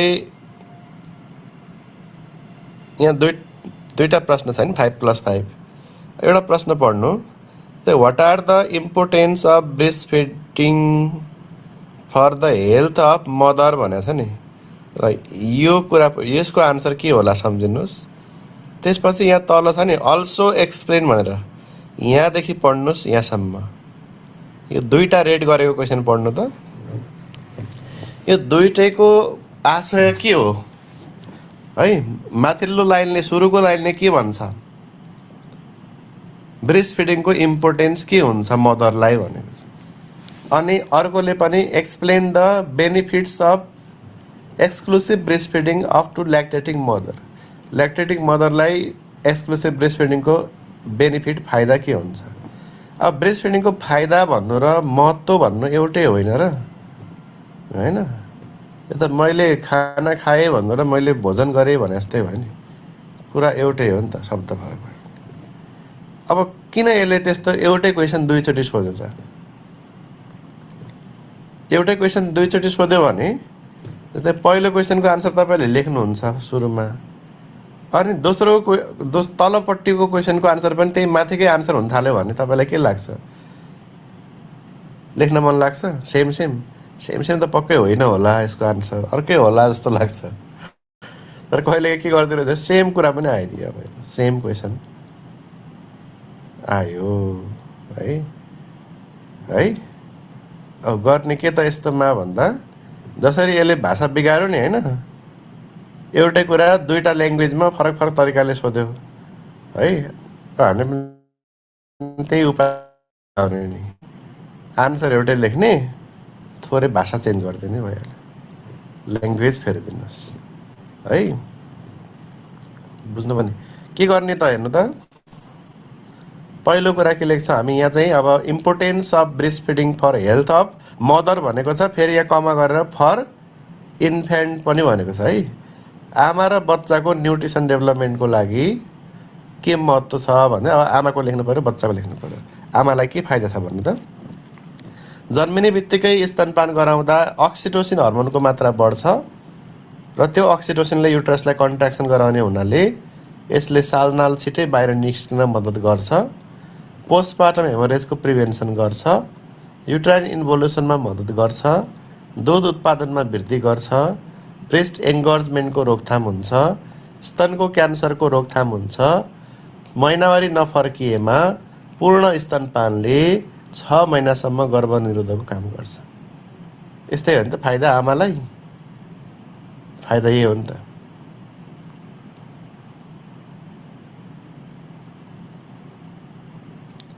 अब यो आमाको लागि भयो या त फर इन्फेन्ट पनि भनेको छ नि त होइन इन्फेन्टको लागि के फाइदा छ त हेर्नु शिशुको लागि स्तनपानको महत्त्व यस प्रकार छ बालबालिकाको उपयुक्त वृद्धि विकास हुन मद्दत गर्दछ बालबालिकालाई आवश्यक पर्ने पर्याप्त पानी र खनिज तत्त्वहरू प्राप्त हुन्छ बच्चालाई रोगसँग लड्ने प्रतिरोधात्मक शक्ति प्राप्त हुन्छ सजिलै पचाउन सकिन्छ एब्जर्प्सन राम्रो हुन्छ एलर्जी विरुद्ध रक्षा गर्छ आदि लेख्ने है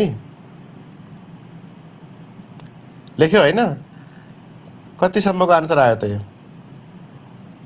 5 + 5 मध्ये एउटा 5 को भयो होइन यो चाहिँ कहाँसम्म भयो भन्दा यहाँदेखि यो क्वेसन मार्कसम्मको आन्सर दिएको हो यो चाहिँ यतिसम्म चाहिँ आमाको पनि भन्छ बच्चाको पनि आमालाई यो इम्पोर्टेन्ट छ बच्चालाई यो कुराको लागि इम्पोर्टेन्ट छ यो त लेख्यो यहाँसम्म तपाईँले लेख्नुहुन्छ होइन अब यहाँदेखि फेरि लेख्नलाई पढ्नुहुन्छ explain the benefit of exclusive breast feeding for lactating mother फेरि त्यही ब्रेस्ट फिडिङकै महत्त्व फेरि त्यही आमाकै लागि सोध्छ फेरि घुमै फिरे त्यही कुरा सोधेको हो नि त यो सेम होइन त हो अब के लेख्नु त हामीले पनि के गर्ने यही छ नि यहाँ माथि आमाको लागि के भयो यही कुरा लेख्ने तर फेरि यही कपी पेस्ट भन्दा पनि अलिकति घुमाइदिनुहोस् ल्याक्टेटिङ मदरलाई एक्सक्लुसिभ ब्रेस्ट फिडिङले हुने फाइदाहरू भन्ने युट्राइन इन्भोल्युसनलाई प्रमोट गर्छ पोस्टपार्टम हेमोरेजको जोखिम कम गर्छ नेचुरल कन्ट्रासेप्टिभको काम गर्छ ब्रेस्ट क्यान्सर ओभरियन क्यान्सरको सम्भावना कम हुन्छ शिशुसँग स्नेहपूर्ण सम्बन्ध इमोसनल बोन्डिङ स्थापित गराउँछ ब्रेस्ट एङ्गर्जमेन्ट हुन दिँदैन आखिर कुरा त त्यही आयो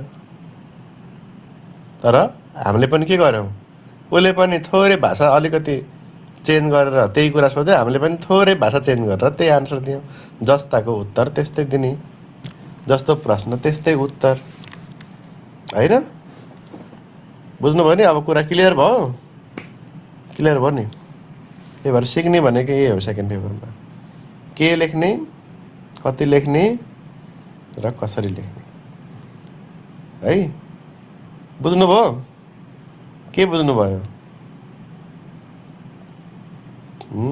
त्यही लेख्ने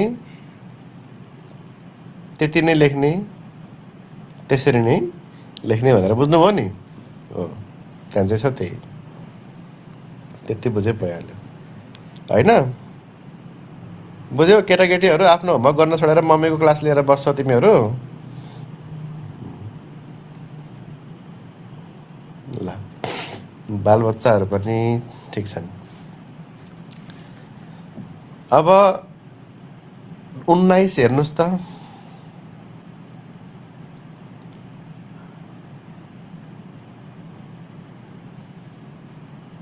डिफाइन मालन्युट्रिसन भनेको छ है अनि खोप लाउनु पर्ने भयो होइन खोप लाउनु पर्ने देखियो। अब खोप लाउनु पर्ने, खोप तालिका सोध्यो। खोप तालिकाको कति नम्बरमा सोध्यो? खोप तालिका मार्क्स हेर्नुहोस् त एकचोटि।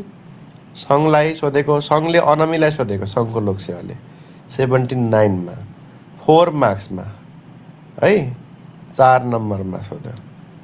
अब खोप तालिका कत्रो हुन्छ सम्झिनु त एकचोटि। यो सबै यत्रो हुन्छ। खास कम्प्लिट खोप तालिका भनेको यत्रो हुन्छ। अब यो यत्रो टेबल 4 नम्बरको लागि कम भयो कि बढी भयो? धेरै भयो नि, होइन? धेरै भयो पक्कै पनि। सामान्यतया एउटा जसरी अहिले भर्खरै हेर्नुभएको खोप तालिका कति नम्बरमा आउँछ प्रश्नहरू, यो चाहिँ भ्याक्सिन इम्युनिटी कोल्ड चेन भनेर युनिट 14 तिर होला। त्यहाँ चाहिँ अलि बढी क्वेसनहरू छ यसको। त्यहाँ पनि धेरै क्वेसनहरू छन्। खोप तालिका सोधेको एकचोटि मात्रै होइन है, धेरै पटक सोधेको छ। त्यो चाहिँ हामीले धेरै क्वेसनहरू अर्को टपिकमा राखिदिएको छ। प्रायः 10 मार्क्समा सोध्छ है। 10मा सोधेन भने कहिले के आइदिन्छ? 8मा आउँछ, 8 देखि 10 को आउँछ। 8मा आयो भने के हुन्छ? अगाडि एउटा के सोध्छ, जस्तै define cold chain. Cold chain भनेको के हो? अनि राष्ट्रिय खोप तालिका बनाउनुहोस्। यसरी क्या 2 + 8 गरेर आउँछ कि 10मा पनि आउन सक्छ। अब के गर्ने त भने 4मा पनि आउँदो रहेछ, 5मा पनि आउँदो रहेछ, 8 नम्बरमा पनि आउने, 10 नम्बरमा पनि आउने खोप तालिका। कति नम्बरमा आउँदाखेरि कस्तो तालिका बनाउने त? त्यो कुरा चाहिँ बुझ्नु पर्यो तपाईँहरूले है त। बुझ्नुभयो नि? यो रोटा टाइपिङ मिस्टेक हो है साथीहरू। यो 0.5 होइन, 1.5 हो। सुधार्नु होला तपाईँहरूको अगाडिको कन्टेन्टहरूमा। रोटा भाइरसको यो डोजमा 1 ट्युबमा 1.5 ml हो, 0.5 होइन। यो सुधार्नु होला।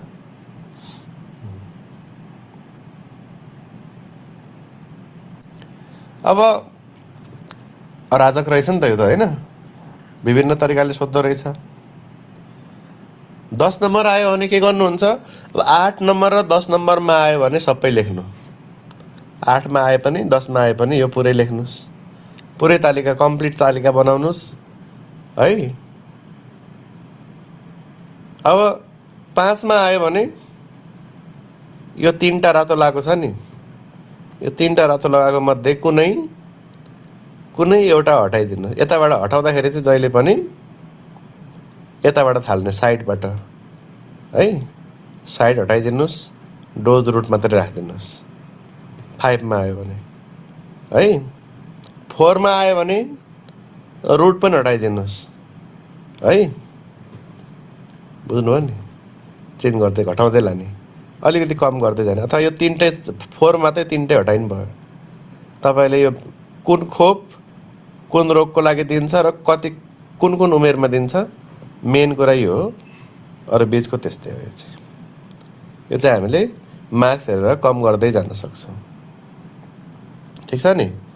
5 र 4 को लागि चाहिँ हामीले अलिकति कम लेख्ने। तर सक्नुहुन्छ, तपाईँसँग प्रशस्त टाइम पुगिरहेको छ र कन्फिडेन्टली म बनाउन सक्छु, मलाई धेरै टाइमै लाग्दैन भन्ने छ भने 5 नम्बर भए पनि पुरै लेखिदिए पनि केही खैर जाँदैन, राम्रै नै हुन्छ। तर के गर्नु पर्यो? समयको पनि ख्याल गर्नु पर्यो, होइन?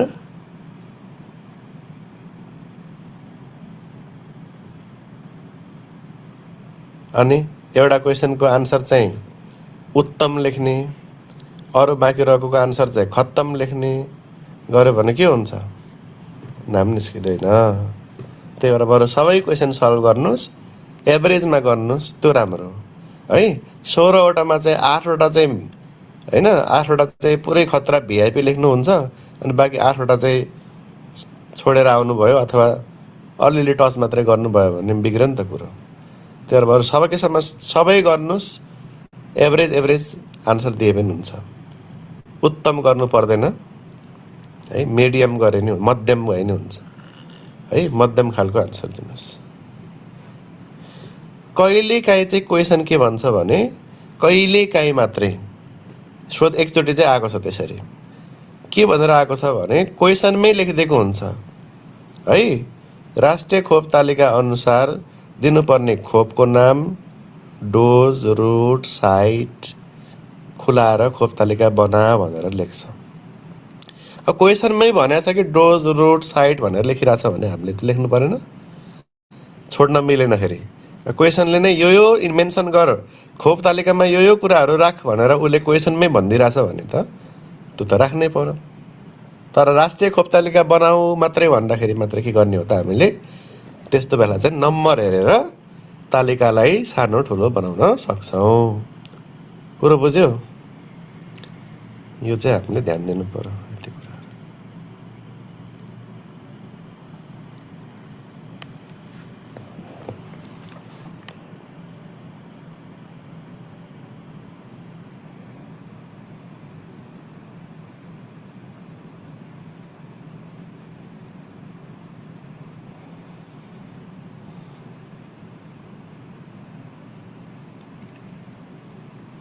भयो, यो बुझ्यो? अर्कोमा जाऊ है, 19 पछि 20 मा।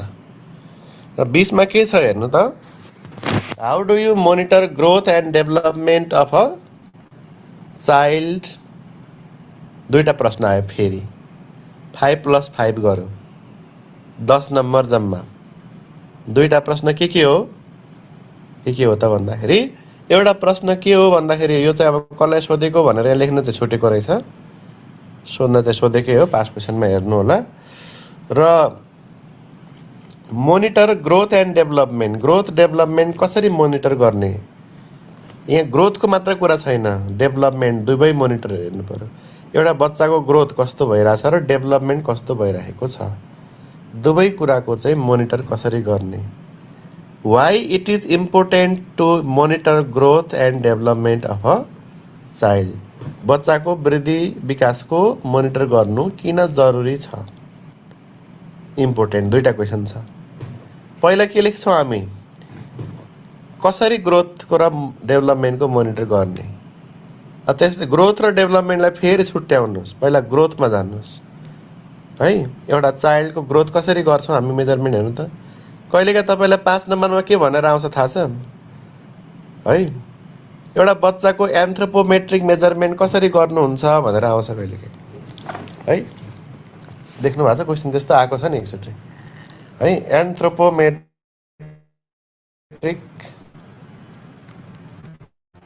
मेजरमेन्ट कसरी गर्ने भनेर सोध्यो भने त्यो पनि ग्रोथै मेजरमेन्ट गर्ने हो। हेर्नु, एउटै कुरा हो। हामीले ग्रोथ मेजरमेन्ट गर्ने भने कसरी हो त? By एन्थ्रोपोमेट्रिक measurement. एन्थ्रोपो भनेको मानिस, मेट्रिक भनेको मेजरमेन्ट, मानिसको मेजरमेन्ट। यही आन्सर हो है, एउटै कुरा हो। एन्थ्रोपोमेट्रिक मेजरमेन्ट भनेको पनि यही हो। यही भनेको डेभलपमेन्ट होइन फेरि है, बुझ्नु भएन? बच्चा चाहिँ यति महिनामा यति शब्द बोल्छ भनेर लेख्नुभयो भने त्यो चाहिँ एन्थ्रोपोमेट्रिक हो त? होइन नि त। बच्चा कहिले हाँस्छ कहिले बोल्छ त्यो होइन। बच्चा ग्रोथ ध्यान दिने, ग्रोथ। एन्थ्रोपोमेट्रिक भनेकै ग्रोथ नाप्ने हो, त्यो कुरा ध्यान दिनु पर्यो। त्यसैले अब ग्रोथमा के गर्नु पर्यो त? बच्चाको एन्थ्रोपोमेट्रिक मेजरमेन्ट गर्नु पर्यो। वेट फर एज, उमेर अनुसारको तौल नाप्ने, र नापेर मात्र भएन, त्यसलाई चाहिँ ग्रोथ मोनिटरिङ चार्टसँग कम्पेयर गर्ने। त्यसमा पनि 3टा कलर हुन्छ नि। बच्चा खोप लाउने कार्ड देख्नु भएको छ, बाल स्वास्थ्य कार्ड। त्यहाँ पछाडि ग्राफ हुन्छ, हरियो रातो पहेँलो हुन्छ त्यहाँ पनि। त्यसमा प्लट गर्नुहोस् र बच्चा चाहिँ कुन कन्डिसनमा छ, एचएमएस भन्नुभएको छ। त्यहाँ वृद्धि अनुगमनमा 3टा अप्सनहरू हुन्छ नि, सामान्य, जोखिम, अति जोखिम भनेर आउँछ होला, याद छ? हो, त्यो चाहिँ कहाँबाट आएको हो भन्दा त्यहीबाट। बच्चाको चाहिँ बाल स्वास्थ्य कार्डमा प्लट गर्दाखेरि तपाईँको वेट चाहिँ कहाँ पर्यो त?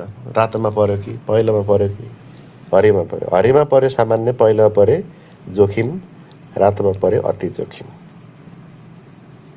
त्यो कुरा कम्पेयर पनि गर्नुपर्छ। एउटा चाहिँ हामीले वेट मेजरमेन्ट गर्ने, वेटमा 36 पटक 5 वर्षसम्म र 2 वर्षसम्म 24 पटक, जन्मेको 2 वर्षसम्म महिना गरिन्छ 24 पटक। त्यसपछिको 1 वर्ष प्रत्येक 2 महिनामा गरिन्छ जम्मा 6 पटक। त्यसपछिको अन्तिम 2 वर्ष चाहिँ 24 महिना हुन्छ 2 वर्ष भनेको। र 24 महिनामा 4 महिनामा गर्ने भने 6 पटक हुन्छ, यसरी 36 पटक छ। यो तरिकाले हामीले वृद्धि अनुगमन गर्नु पर्यो। त्यसपछि मेजर लेन्थ हाइट, बच्चाको लम्बाइ उचाइ पनि नाप्नु पर्यो। लेन्थ र हाइट फरक छ है। लेन्थ हामी कसको गर्छौँ? 2 वर्षभन्दा सानो बच्चालाई सुताएर है नापिन्छ, त्यसको लागि इन्फेन्टोमिटर प्रयोग गर्छौँ। र ठुलो बच्चा जुन उभिने बच्चा छ, त्यो उभिने बच्चाको चाहिँ हाइट मेजरमेन्ट हुन्छ। 2 वर्ष माथिको बच्चाको चाहिँ हाइट लिनु भन्छ, यो चाहिँ स्टेडियोमिटरबाट गर्नुपर्छ। त्यसै गरी हेड सर्कम्फरेन्स, चेस्ट सर्कम्फरेन्स, एमयुएसीमा पनि यो साममामहरू छुट्याउन सकिन्छ है। बच्चाको बिएमआई निकाल्न सकिन्छ। बिएमआई भन्दा पनि बच्चामा जेड स्कोर निकाल्न सकिन्छ। जेड स्कोर भनेको वेट पर हाइट हो। हाइट नाप्छौँ, हाइट अनुसारको चाहिँ वेट छ कि छैन, छैन भने कति कम छ है। हामीसँग यसको लागि रिफरेन्स टेबलहरू हुन्छ WHO को है। मिडियन छ कि 1ST, 2ST, 3ST, कुन एसटी छ? -3ST भन्दा पनि कम छ भने त्यो साम हुन्छ है। -2ST भन्दा के अरे कम छ तर 3ST भन्दा बढी भए त्यो चाहिँ माम हुन्छ। र -2ST मा भएको वेट भन्दा उसको वेट चाहिँ अझै बढी छ भने त्यो चाहिँ सामान्य हुन्छ भनेर बुझ्नु पर्यो। अस्ति लेखाजोखा सबैले गर्नुभयो है, त्यही भएर अलिअलि सिक्नुभयो होला जेड स्कोर। योभन्दा पहिला जेड स्कोर सिकाउनु धेरै गाह्रो हुन्थ्यो मलाई। अब लेखाजोखामा सहभागी हुनेहरूलाई अलिक सजिलो बनाइदिएको छ। प्र्याक्टिस गरेपछि आयो नि त होइन। त्यो पनि के हो त? त्यो अघि अस्ति तपाईँले गर्नुभयो नि, पाखुरा नाप्नुभयो, जेड स्कोर निकाल्नुभयो, हाइट वेट नाप्नुभयो, त्यो के गर्नुभयो? त्यही होइन त ग्रोथ मोनिटरिङ भनेको है। ल त्यही हो। अब जस्तै यो 1 नम्बरदेखि 6 नम्बरसम्मको पोइन्ट हेर्नु ल एकचोटि तपाईँहरूले। यो 1 नम्बरदेखि 6 नम्बरसम्मको पोइन्ट आन्सर हो। कुन प्रश्नको आन्सर हो थाहा छ? कुन प्रश्नको आन्सर हो भने यो 2टा प्रश्नको आन्सर हो। अझ 2टा मात्र होइन, 3टा प्रश्नको एउटै आन्सर हुन्छ। जस्तै यहाँ हेर्नु क्वेसन, एउटा क्वेसन के आयो है, ग्रोथ मोनिटरिङ कसरी गर्नुहुन्छ भनेर सोध्यो, यही आन्सर दिनुहोस्। अर्को बच्चाको एन्थ्रोपोमेट्रिक मेजरमेन्ट कसरी गर्नुहुन्छ, यही आन्सर दिनुहोस्। र कहिलेकाहीँ तपाईँले के पनि भन्छ भने अन्डर 5 चिल्ड्रेनको हाउ डु यु एसेस अथवा न्युट्रिसनल एसेसमेन्ट कसरी गर्नुहुन्छ। बच्चाको न्युट्रिसनल एसेसमेन्ट भनेको के हो त? पोषणको लेखाजोखालाई इङ्ग्लिसमा न्युट्रिसनल एसेसमेन्ट भन्छ, जुन अस्ति 15 दिनसम्म अभियान चल्यो। त्यही हो न्युट्रिसनल एसेसमेन्ट। न्युट्रिसनल एसेसमेन्ट कसरी गर्नुहुन्छ 5 वर्षको मुनिको बच्चामा भनेर सोध्न सक्छ है। एन्थ्रोपोमेट्रिक मेजरमेन्ट कसरी गर्नुहुन्छ भन्न सक्छ। ग्रोथ मोनिटरिङ कसरी गर्नुहुन्छ भन्न सक्छ। यो 3वटै प्रश्न हेर्नु त एउटै आन्सर हो कि होइन त यो है। ग्रोथ मोनिटरिङ कसरी गर्ने भने पनि यही 1 देखि 6 वटा पोइन्टको कुरा आउँछ। यही 1 to 6, यही 1 to 6 हो है। एन्थ्रोपोमेट्रिक मेजरमेन्ट भनेको पनि यही 1 देखि 6 सम्मको कुरा हुन्छ। न्युट्रिसनल एसेसमेन्ट भनेपछि यो 1 to 6 सम्म त हुन्छ। अब न्युट्रिसनल एसेसमेन्टमा तपाईँले 1-2 कुरा थप पनि गर्न सक्नुहुन्छ। जस्तै इडीमा हेर्ने होइन, पोषणजन्य कारणले सुन्निएको छ कि छैन इडीमा। त्यसपछि चाहिँ उसको चाहिँ रगत पनि जाँच्न सकिन्छ। रगतमा हेमोग्लोबिन है, सेरम एल्बुमिन कति छ, सेरम फेरेटिनको लेभल के छ, त्योहरू पनि हेर्न सकिन्छ है।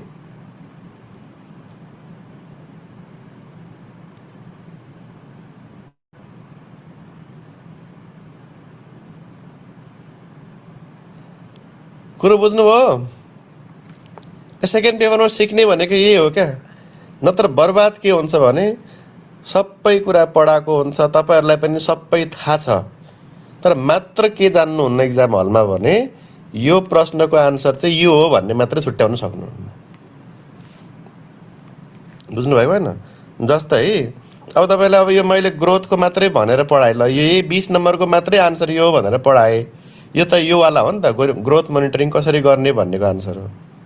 अब इक्जाममा के आइदियो, एन्थ्रोपोमेट्रिक भनेर सोधिदिन सक्छ।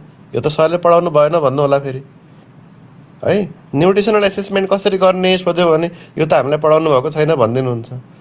आन्सर के लेख्ने थाहा छैन तपाईँलाई हो यस्तो नहोस् भन्नका लागि के गरेको हो त सेकेन्ड पेपरको क्लास तपाईँलाई चाहिएको हो सिक्नु भयो नि यही हो सिक्ने भनेको सेकेन्ड पेपरमा कुन प्रश्न कस्तो प्रश्न आउँदा उत्तर के लेख्ने कति लेख्ने कसरी लेख्ने अब बुझ्नुभयो नि उत्तर के लेख्नुपर्ने रहेछ त्यही लेख्ने त्यति नै लेख्ने त्यसरी नै लेख्ने अहिले भर्खरै जे लेखेको छ त्यही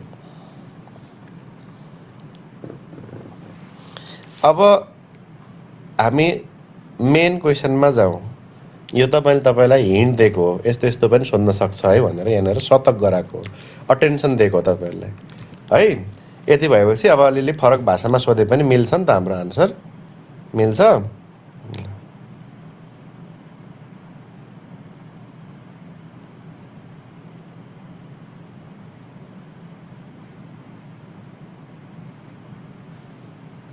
हो फर्स्ट इयर हो लोकसेवाको अब साथीहरू यसरी भर्ना भइरहेछन् हेर्नुहोस् है एकचोटि क्लासमा भनिदिएको थिएँ यो तिमीहरूको पढाइ हेर्दाखेरि त 6 महिनाको क्लासले हुँदैन Lok Sewa first year Lok Sewa second year Lok Sewa third year भन्दै यो ब्याचलर पढाइ जस्तो 4 वर्ष रेगुलर पढ्नुपर्छ भनिदिएको थिएँ यहाँ साथीहरू म त अहिले फर्स्ट इयरमा हो नाम चाहिँ थर्ड इयर फोर्थ इयर पुगेपछि निस्किन्छ भन्दै हुन्छ इम्प्लिमेन्ट गरिहाल्नु भएछ नि त्यस्तो धेरैजना हुनुहुन्छ है कतिको फर्स्ट इयर होला अब अर्को 83 सालमा सेकेन्ड इयर हुन्छ तपाईँहरूको 84 मा second year third year mission 84 चाहिँ पुरा होला जस्तो छ त्यस्तै हो तर यही वर्ष मिसन 82 83 नै पुरा भयो त हुन्थ्यो ठिकै छ अनि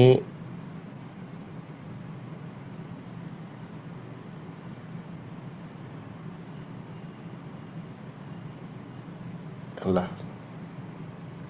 अनि भिडियो किन अफ हो त 301 जना छन् भिडियो चाहिँ फेरि 30 जनाको मात्रै अन छ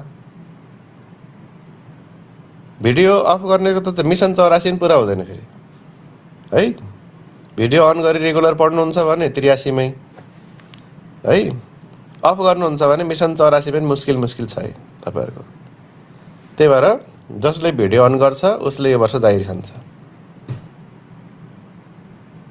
भन्ने मूल नाराका साथ हामी अर्को प्रश्नमा जाउँ अर्को प्रश्न नै यही सकेको छैन है प्रश्न के हो त मेन भन्दा ग्रोथ त बुझ्नु भयो नि सबैले अब डेभलपमेन्ट पनि छ नि त यहाँनिर साइडमा जोडेर आयो हैन डेभलपमेन्ट अब डेभलपमेन्ट कसरी चिन्ने त कसरी मोनिटर गर्ने त डेभलपमेन्ट सजिलो छ यति धेरै लामो डेभलपमेन्टमा के भन्नु पर्यो हेर्नु त डेभलपमेन्ट माइलस्टोन त पढ्नु भएको छ नि तपाईहरुले डेभलपमेन्टल माइलस्टोन भनेको बुझ्नुहुन्छ त्यही हो डेभलपमेन्ट भनेको माइलस्टोन क्या माइलस्टोन है अब माइलस्टोन पनि कति किसिमले पढ्नु भएको छ डेभलपमेन्टल माइलस्टोन कति किसिमले पढ्नु भएको छ तीनटा त मिनिमम पढेको होला नि के ग्रस मोटर डेभलपमेन्ट भनेर पढ्नु भएको छ अर्को फाइन मोटर अर्को ल्याङ्ग्वेज 3 किसिमको हुन्छ नि त हैन एमसीएच को नोटमा हेर न त्यहाँ छ मिडवाइफरीको पछाडि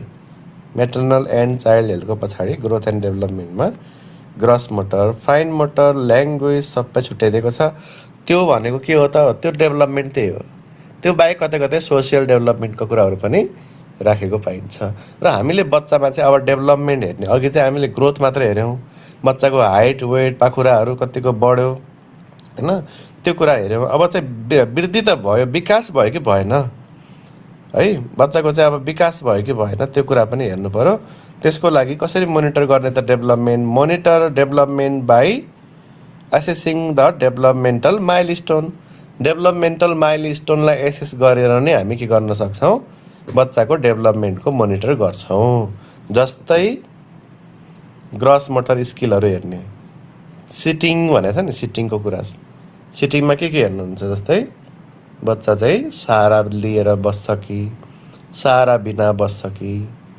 हैन यो कुरा आयो क्राउलिङ बच्चा बामे सर्छ कि सर्दैन उसको बामे सर्ने उमेर कहिले हो र त्यो उमेरदेखि उसले बामे सर्न थाल्यो कि थालेन क्राउलिङ है। त्यसपछि वाकिङ हिँड्छ कि हिँड्दैन, हिँड्छ भने सारा बिना हिँड्छ कि सारा लिएर हिँड्छ कि दगुर्छ कि साइकल चलाउँछ कि के गर्छ है। प्रेमवती चौधरी पुरै झ्यापमा भन्नुभएको रहेछ है। कसले हो? कविता यादवले। उहाँ दिदी झ्यापमा हुनु होइन, उहाँको आँखै त्यस्तै हो। मलाई पनि सुरुमा त्यस्तै लाग्थ्यो, अनि यस्तै हो जहिले है। झ्यापहरू उहाँ मजाले एक्टिभ भएर सुनिराख्नु, ध्यान दिनुहुन्छ। हरेक क्लासमा अनुशासित ज्ञानी भएर भिडियो अन गरेर है पुरै ध्यान दिएर बस्नुहुन्छ। अर्काको बारेमा चाहिँ ठ्याक्कै लेखिहाल्नुपर्छ है। तपाईँहरू मोनिटर हो क्लासको, आफू पढ्न आउनुभएको हो कि को सुत्या छ, को पढ्दैछ, को के गर्दैछ, त्यो त मेरो काम हो नि त होइन। होइन निरु शाह उठ्नु त, तपाईँ उठ्नुहोस् त, मानिस उठ्नुहोस्, पहिला उठ्नुहोस् है। त्यो बेडमा उत्तानो सुतेर चाहिँ क्लास हुँदैन है, यो चाहिँ विचार गर्नु। मैले त्यो ओछ्यानमा ढल्केको देखेँ भने चाहिँ तुरुन्त रिमुभ गर्छु। तुरुन्त उठ्नुहोस्, सिधा बस्नुहोस्। यो फिजिकल क्लास हो भनेर जसले मनमा लिन्छ नि, अनलाइन क्लासलाई जसले फिजिकलमा छु भनेर दिमागले सोच्यो ऊ पास भयो है। त्यसको लागि त के गर्नु पर्यो? झ्याल ढोका बन्द गर्नु पर्यो, चुक्कुन लाउनु पर्यो, कोही आउनु भएन, एकछिन पनि डिस्ट्र्याक्ट हुनु भएन। फिजिकलमा आएपछि मोबाइल चलाउनुहुन्छ? पाउनुहुन्न, त्यहाँ पनि चलाउनु भएन है। फिजिकल आएको बेला बाहिर भित्र गर्नुहुन्छ? गर्नुहुन्न। फिजिकलमा त्यहाँ पनि गर्नु भएन। फिजिकलमा जे हुन्छ त्यो त्यो आफ्नो घरमा लागु गर्नु त। यही फिजिकलभन्दा राम्रो हुन्छ क्लास है। मान्छे सर फिजिकल पढ्न पाए हुन्थ्यो भन्छन्। फिजिकल आएर केही नै हुनेवाला छैन। फिजिकलभन्दा राम्रो अनलाइन क्लासै छ यहाँ। तर कसका लागि त भन्ने कुरा हो। जसले अनलाइनलाई फिजिकल सम्झिन सक्छ, फिजिकलको रुल्सहरू घरमै पालना गर्यो भने चाहिँ त्यही फिजिकल यहाँ आइराख्नु पर्दैन है।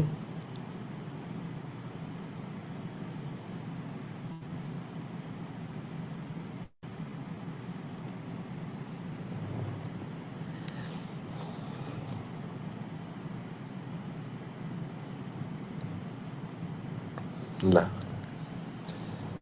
ग्रस मोटर स्किलको कुरा भयो। फाइन मोटरहरू हेर्ने, ग्रास्पिङ अब्जेक्ट, पिन्सर ग्राप्सहरू सक्छ छैन। बच्चाले चम्चा समाउन थाल्यो कि थालेन, पेन्सिल समाउन आउँछ कि आउँदैन, स्पुनहरू युज गर्न थाल्छ कि, आफै चम्चाले अलिअलि खान सिक्नुपर्छ होइन, सिकेको सिकेन। ल्याङ्ग्वेजको कुराहरू बच्चाले चाहिँ सिङ्गल वर्डहरू बोलिराखेको छ कि छैन, विभिन्न अब्जेक्टहरूको नाम भन्नु छ कि भन्दैन त उसले देखाउँदाखेरि होइन। यो के हो भनेर सोद्धाखेरि उसले भन्नु पऱ्यो है। अनि सिम्पल कमान्डहरू, यसो गर बाबु यता आऊ भन्दा आउँछ कि आउँदैन। यो सबै कुराहरू के हो त? ल्याङ्ग्वेज र कम्युनिकेसन स्किल। अर्को चाहिँ observe social and emotional behaviour. बच्चाको चाहिँ इमोसनल र सोसियल बिहेभियर पनि डेभलपमेन्टै हो है। बच्चा कस्तो छ? ज्ञानी हुन्छ कुनै बच्चा होइन, कुनै धेरै चकचकी हुन्छ है। कुनै बच्चा नयाँ मान्छे देख्ने बित्तिकै नमस्ते गर्छ होइन, हक गर्छ, राम्रो सोध्छ, सन्चै हुनुहुन्छ भन्छ सानैदेखि। कुनै बच्चा छाडा बोल्छ है, कुटिदिन्छ साथीहरूलाई है। कुनै बच्चाले खानेकुरा सबैलाई सेयर गर्छ, खेलौनाहरू सेयर गर्छ।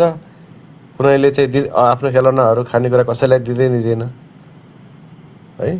हो त्यो चाहिँ के हो? सोसियल कुराहरू, ग्रिटिङ गर्ने कुराहरू है, म्यानरका कुराहरू, नर्म्सका कुराहरू कतिको सिकेको छ, बच्चा कतिको संस्कारी छ, सानैदेखि थाहा हुन्छ नि त होइन गुणहरू। त्यो कुरा याद गर्ने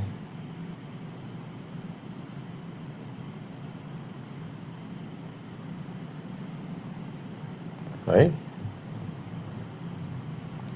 भनेको बुझ्नुभयो? अब यो चाहिँ हाम्रो के हो भन्दाखेरि ग्रोथ एन्ड डेभलपमेन्टको कुरा भयो होइन। कसरी मोनिटर गर्ने ग्रोथको र डेभलपमेन्टको। अब यहाँ अर्को प्रश्न के पनि सोधेको छ यहाँनिर भन्दाखेरि ग्रोथ र डेभलपमेन्ट मोनिटर गर्नु किन जरुरी छ? किन बच्चाको चाहिँ ग्रोथ एन्ड डेभलपमेन्टको हामीले ग्रोथ मोनिटरिङ गऱ्यौँ भने के फाइदा छ जस्तै अस्ति 15 दिनसम्म नेपालभरि ग्रोथ मोनिटरिङ गर्ने अभियानै चल्यो। त्यसको फाइदा के भयो त? केही फाइदा भयो? त्यही सोधेको हो नि त, इम्पोर्टेन्ट फाइदा के हो है? बच्चालाई त्यो 24 पटक नाप्नुको फाइदा के हो? डेभलपमेन्टको के अरे मोनिटर गर्नुको फाइदा के हो? त्यो चाहिँ हामीले जान्नु पर्यो, त्यो लेख्नु पर्यो। के लेख्नुहुन्छ त भन्दाखेरि यसरी ग्रोथ मोनिटरिङ गर्दाखेरि पहिलो कुरा त बच्चाको न्युट्रिसनल स्ट्याटस बेलैमा थाहा हुन्छ है। जस्तै बच्चा अन्डर न्युट्रिसनमा छ कि ओभर न्युट्रिसन भइरहेछ कि स्टन्टिङ छ कि वेस्टिङ छ कि, यी सबै कुराको चाहिँ समयमै पहिचान हुन्छ है एउटा। अर्को चाहिँ identification of developmental delays or disabilities है। बच्चा चाहिँ अब एउटा बोल्ने उमेर हुन्छ, कति उमेरमा ऊ बोल्नुपर्ने हो, बोल्छ कि बोल्दैन। कोही बच्चा हुन्छ नि 5-6 वर्षमा नबोल्ने, त्यस्तो पो छ कि होइन। कुनै डिसेबिलिटिजहरू छ कि, अपाङ्गता छ कि बच्चामा। अब भनेको जस्तै के हुन्छ, लाटो हुन्छ नि, लाटो बोल्न नसक्ने, त्यस्तोहरू छ कि। एसेसमेन्ट गर्ने, एसेसमेन्ट हुन्छ के को न्युट्रिसनल स्ट्याटसको एसेसमेन्ट हुन्छ है। फिडिङ प्र्याक्टिसहरूको इफेक्टिभनेसको पनि के हुन्छ, एसेसमेन्ट हुन्छ। बच्चाले चाहिँ अब कस्तो फिडिङ प्र्याक्टिस छ, राम्रोसँग होइन, हरेक बार खानाचारहरू फलो गरिराखेको छ, जङ्क फुड दिएको छैन भने उसको न्युट्रिसनल स्ट्याटस राम्रो हुन्छ। जसले चाहिँ कुरमुरेर के अरे चिजबल मात्रै खान्छ त्यस्तोहरूको अलिक खराब होला है। अर्को कुरा चाहिँ अब यो न्युट्रिसनल स्ट्याटसबाट चाहिँ बाआमाले कस्तो केयर गर्दैछ घरमा त्यो पनि थाहा पाउन सक्यो होइन। जसले राम्रो केयर गरेको छ घरमा उसको बच्चा हिष्टपुष्ट होला है। बच्चालाई एकातिर साइड लाएर आफू चाहिँ मोबाइलमा झुन्डिराख्ने आमा बुवा छन् भने उनीहरूका छोराछोरीको न्युट्रिसन अर्कै होला हो कि होइन, त्यो कुरा पनि थाहा पायो। बच्चाहरू जोखेर उसका बाबामाले कति गर्दा रहेछन् घरमा भन्ने त्यो पनि थाहा पायो नि त होइन, त्यो पनि लेख्न मिल्यो। अरू टाइमली इन्टरभेन्सन गर्न पायो होइन। बेलैमा जस्तै तपाईँले साम केस भेट्नुभयो होइन, के गर्नुहुन्छ, सिभियर एक्युट मालन्युट्रिसनको केस अहिले भेट्नुभयो भने त्यसको त ट्रिटमेन्ट छ नि त होइन। आरयुटिएफ होला दिन्छौँ हामी होइन, उपचार गर्छौँ। तर हामीले त्यो एक्युट मालन्युट्रिसनलाई चाहिँ बेलैमा उपचार गरेनौँ, थाहै पाएनौँ भने के हुन्छ त्यो बच्चा पछि गएर, त्यो त क्रोनिक मालन्युट्रिसन हुन्छ, पछि त स्टन्टिङमा जान सक्छ। अब स्टन्टिङमा गएपछि त्यसको म्यानेजमेन्ट हुँदैन त्यसपछि, त्यही भएर एक्युटमै म्यानेजमेन्ट गर्नु। त्यसको लागि के गर्नु पऱ्यो, ग्रोथ मोनिटरिङ गर्नु पऱ्यो, बच्चाको वृद्धि विकासको अनुगमन गर्नु पऱ्यो। ग्रोथ मोनिटरिङ गऱ्यो भने हामीले बेलैमा मालन्युट्रिसन थाहा पाउँछौँ, समयमै पहिचान गऱ्यो भने ट्रिटमेन्ट गर्न नि के हुन्छ, सजिलो हुन्छ भनेको है त। अब बुझ्नुभयो। त्यसै गरी helps evaluate the child's overall health and wellbeing, बच्चाको समग्र स्वास्थ्य र वेलबिङ इभ्यालुएट गर्न मद्दत गर्छ।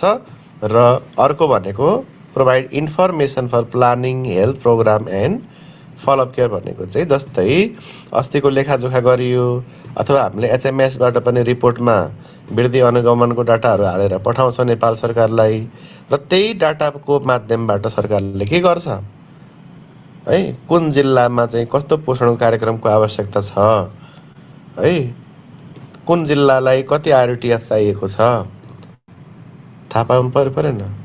जस्तै अब देशैभरि चल्यो है, मानौ कि सबैभन्दा उदाहरणको लागि सबैभन्दा बढी साम केस चाहिँ मानौ कोशी प्रदेशमा फेला पर्यो भने अब सङ्घीय सरकारले आरयुटिएफ पठाउँदाखेरि पनि कहाँ पठाउनु पर्यो, जुन प्रदेशमा बढी साम छन् त्यहाँ आरयुटिएफ बढी पठाउनु पर्यो। भने चाहिँ के फाइदा भयो त भन्दा गभर्मेन्टलाई पनि होइन, कुन ठाउँमा कस्तो प्रोग्राम दिने है, कसलाई प्रायोरिटीमा राख्ने, प्लानिङ गर्न, इम्प्लिमेन्टेसन गर्न प्रोग्रामहरूको सजिलो हुने भयो, सरकारलाई पनि फाइदा। बुझ्नुभयो त। बच्चाको वृद्धिको अनुगमन गर्यो भने के फाइदा हुन्छ त्यो लेख्नु भनेको हो। आजको अन्तिम प्रश्न, what are the major causes of neonatal tetanus in newborn in Nepal, 5 मार्क्समा सोधेको छ। नेपालमा न्युनेटल टिटानसको कारणहरू के हुन सक्छन्, खासै धेरै कारण छैनन्, त्यही भएर थोरै हामी पृष्ठभूमिमा गएर अलि लामो बनाउने कोसिस गरेका छौँ आन्सरलाई। यसमा चाहिँ न्युनेटल टिटानस भनेको के हो लेख्ने, यो चाहिँ इन्फेक्सन हो, विशेष गरी अम्लिकल स्टमको इन्फेक्सनले हुन्छ। कजेटिभ एजेन्ट भनेको क्लस्ट्रिडियम टिटानी है, यो चाहिँ विशेष गरी डेलिभरीको बेला वा कर्ड केयर गर्ने बेलामा कर्डको कन्टामिनेसन भएर हुन्छ। मेजर कजेसहरू यिनीहरू नै हो है। Unclean delivery practice, home delivery भयो, त्यही माथि असेप्टिक टेक्निक छैन है। अम्लिकल कर्डलाई जे पाए त्यसले काटेको छ, जे पाए त्यसले बाँधेको छ। कर्ड काटिसकेपछि त्यसमा चाहिँ यहाँ तेल लाउने, खरानी लाउने, गाईको गोबर लाउने होइन कुराहरू हुन सक्छन्। र आमाले पनि टिटी भ्याक्सिन लाउनु पर्ने वा टिटी खोप लाउनु पर्ने गर्भवती अवस्थामा लाएन भने बच्चालाई रिस्क भयो है। र यिनीहरू नै हो major cause of neonatal tetanus. सक्यो ल। तपाईँहरूको हाइली डिमान्डेड टपिक थियो होइन। धेरैजनाले यो पढाइदिनु पहिल्यैदेखि भनिराख्नु भएको थियो। धेरैको प्रतीक्षा गरेको टपिक सक्यो है। लगभग मैले भेटेको जति सोधेका सबै प्रश्नहरू नोटहरू एकदमै बुझिने सजिलो सरल भाषामा लेखेर पठाएको छु। यसरी पढ्नुभयो भने तपाईँलाई सजिलो पनि हुन्छ, आफूले खोजिराख्नु परेन है। यता जा, गुगलमा जा, च्याट जिपिटी जा, उता जा, त्यो गऱ्यो भने त्यो भाषै बुझ्न गाह्रो हुन्छ तपाईँलाई च्याट जिपिटीको होइन। इङ्ग्लिस धेरै भास्टमा आन्सर आउँछ अनि सजिलो तरिकाले लेखिदिएको छ। अनमी अयले पनि बुझ्ने खालको भाषामा छ होइन। त्यसरी गर्नु होला होइन। र सबैजनाले ताली बजाउनुहोस्। यो टपिकलाई बिदा दिउँ है त हामी।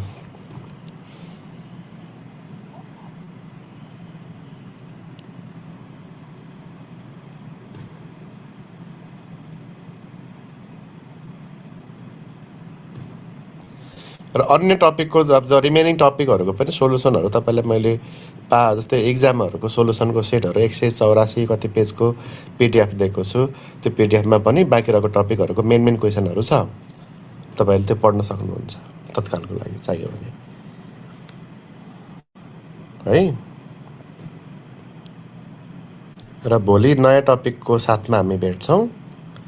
आजको लागि बिदा लिए। रेकर्डिङहरू हिजोसम्मको हालिसकेको छ, हेर्नुहोला। रेकर्डिङ हेर्नको लागि सधैँ लिङ्क फरक हाल्नु पर्दैन। कुनै रेकर्डिङको लिङ्क, सेकेन्ड पेपरको कुनै लिङ्क क्लिक गरे नि हुन्छ रेकर्डिङको है त। फेरि क्लासको होइन, रेकर्डिङको कुनै लिङ्क क्लिक गरे पनि त्यसमा रेकर्डिङहरू पाइहालिन्छ। सधैँ हालिराख्नु। यता अपलोड गरेपछि त्यहाँ देखाइहाल्छ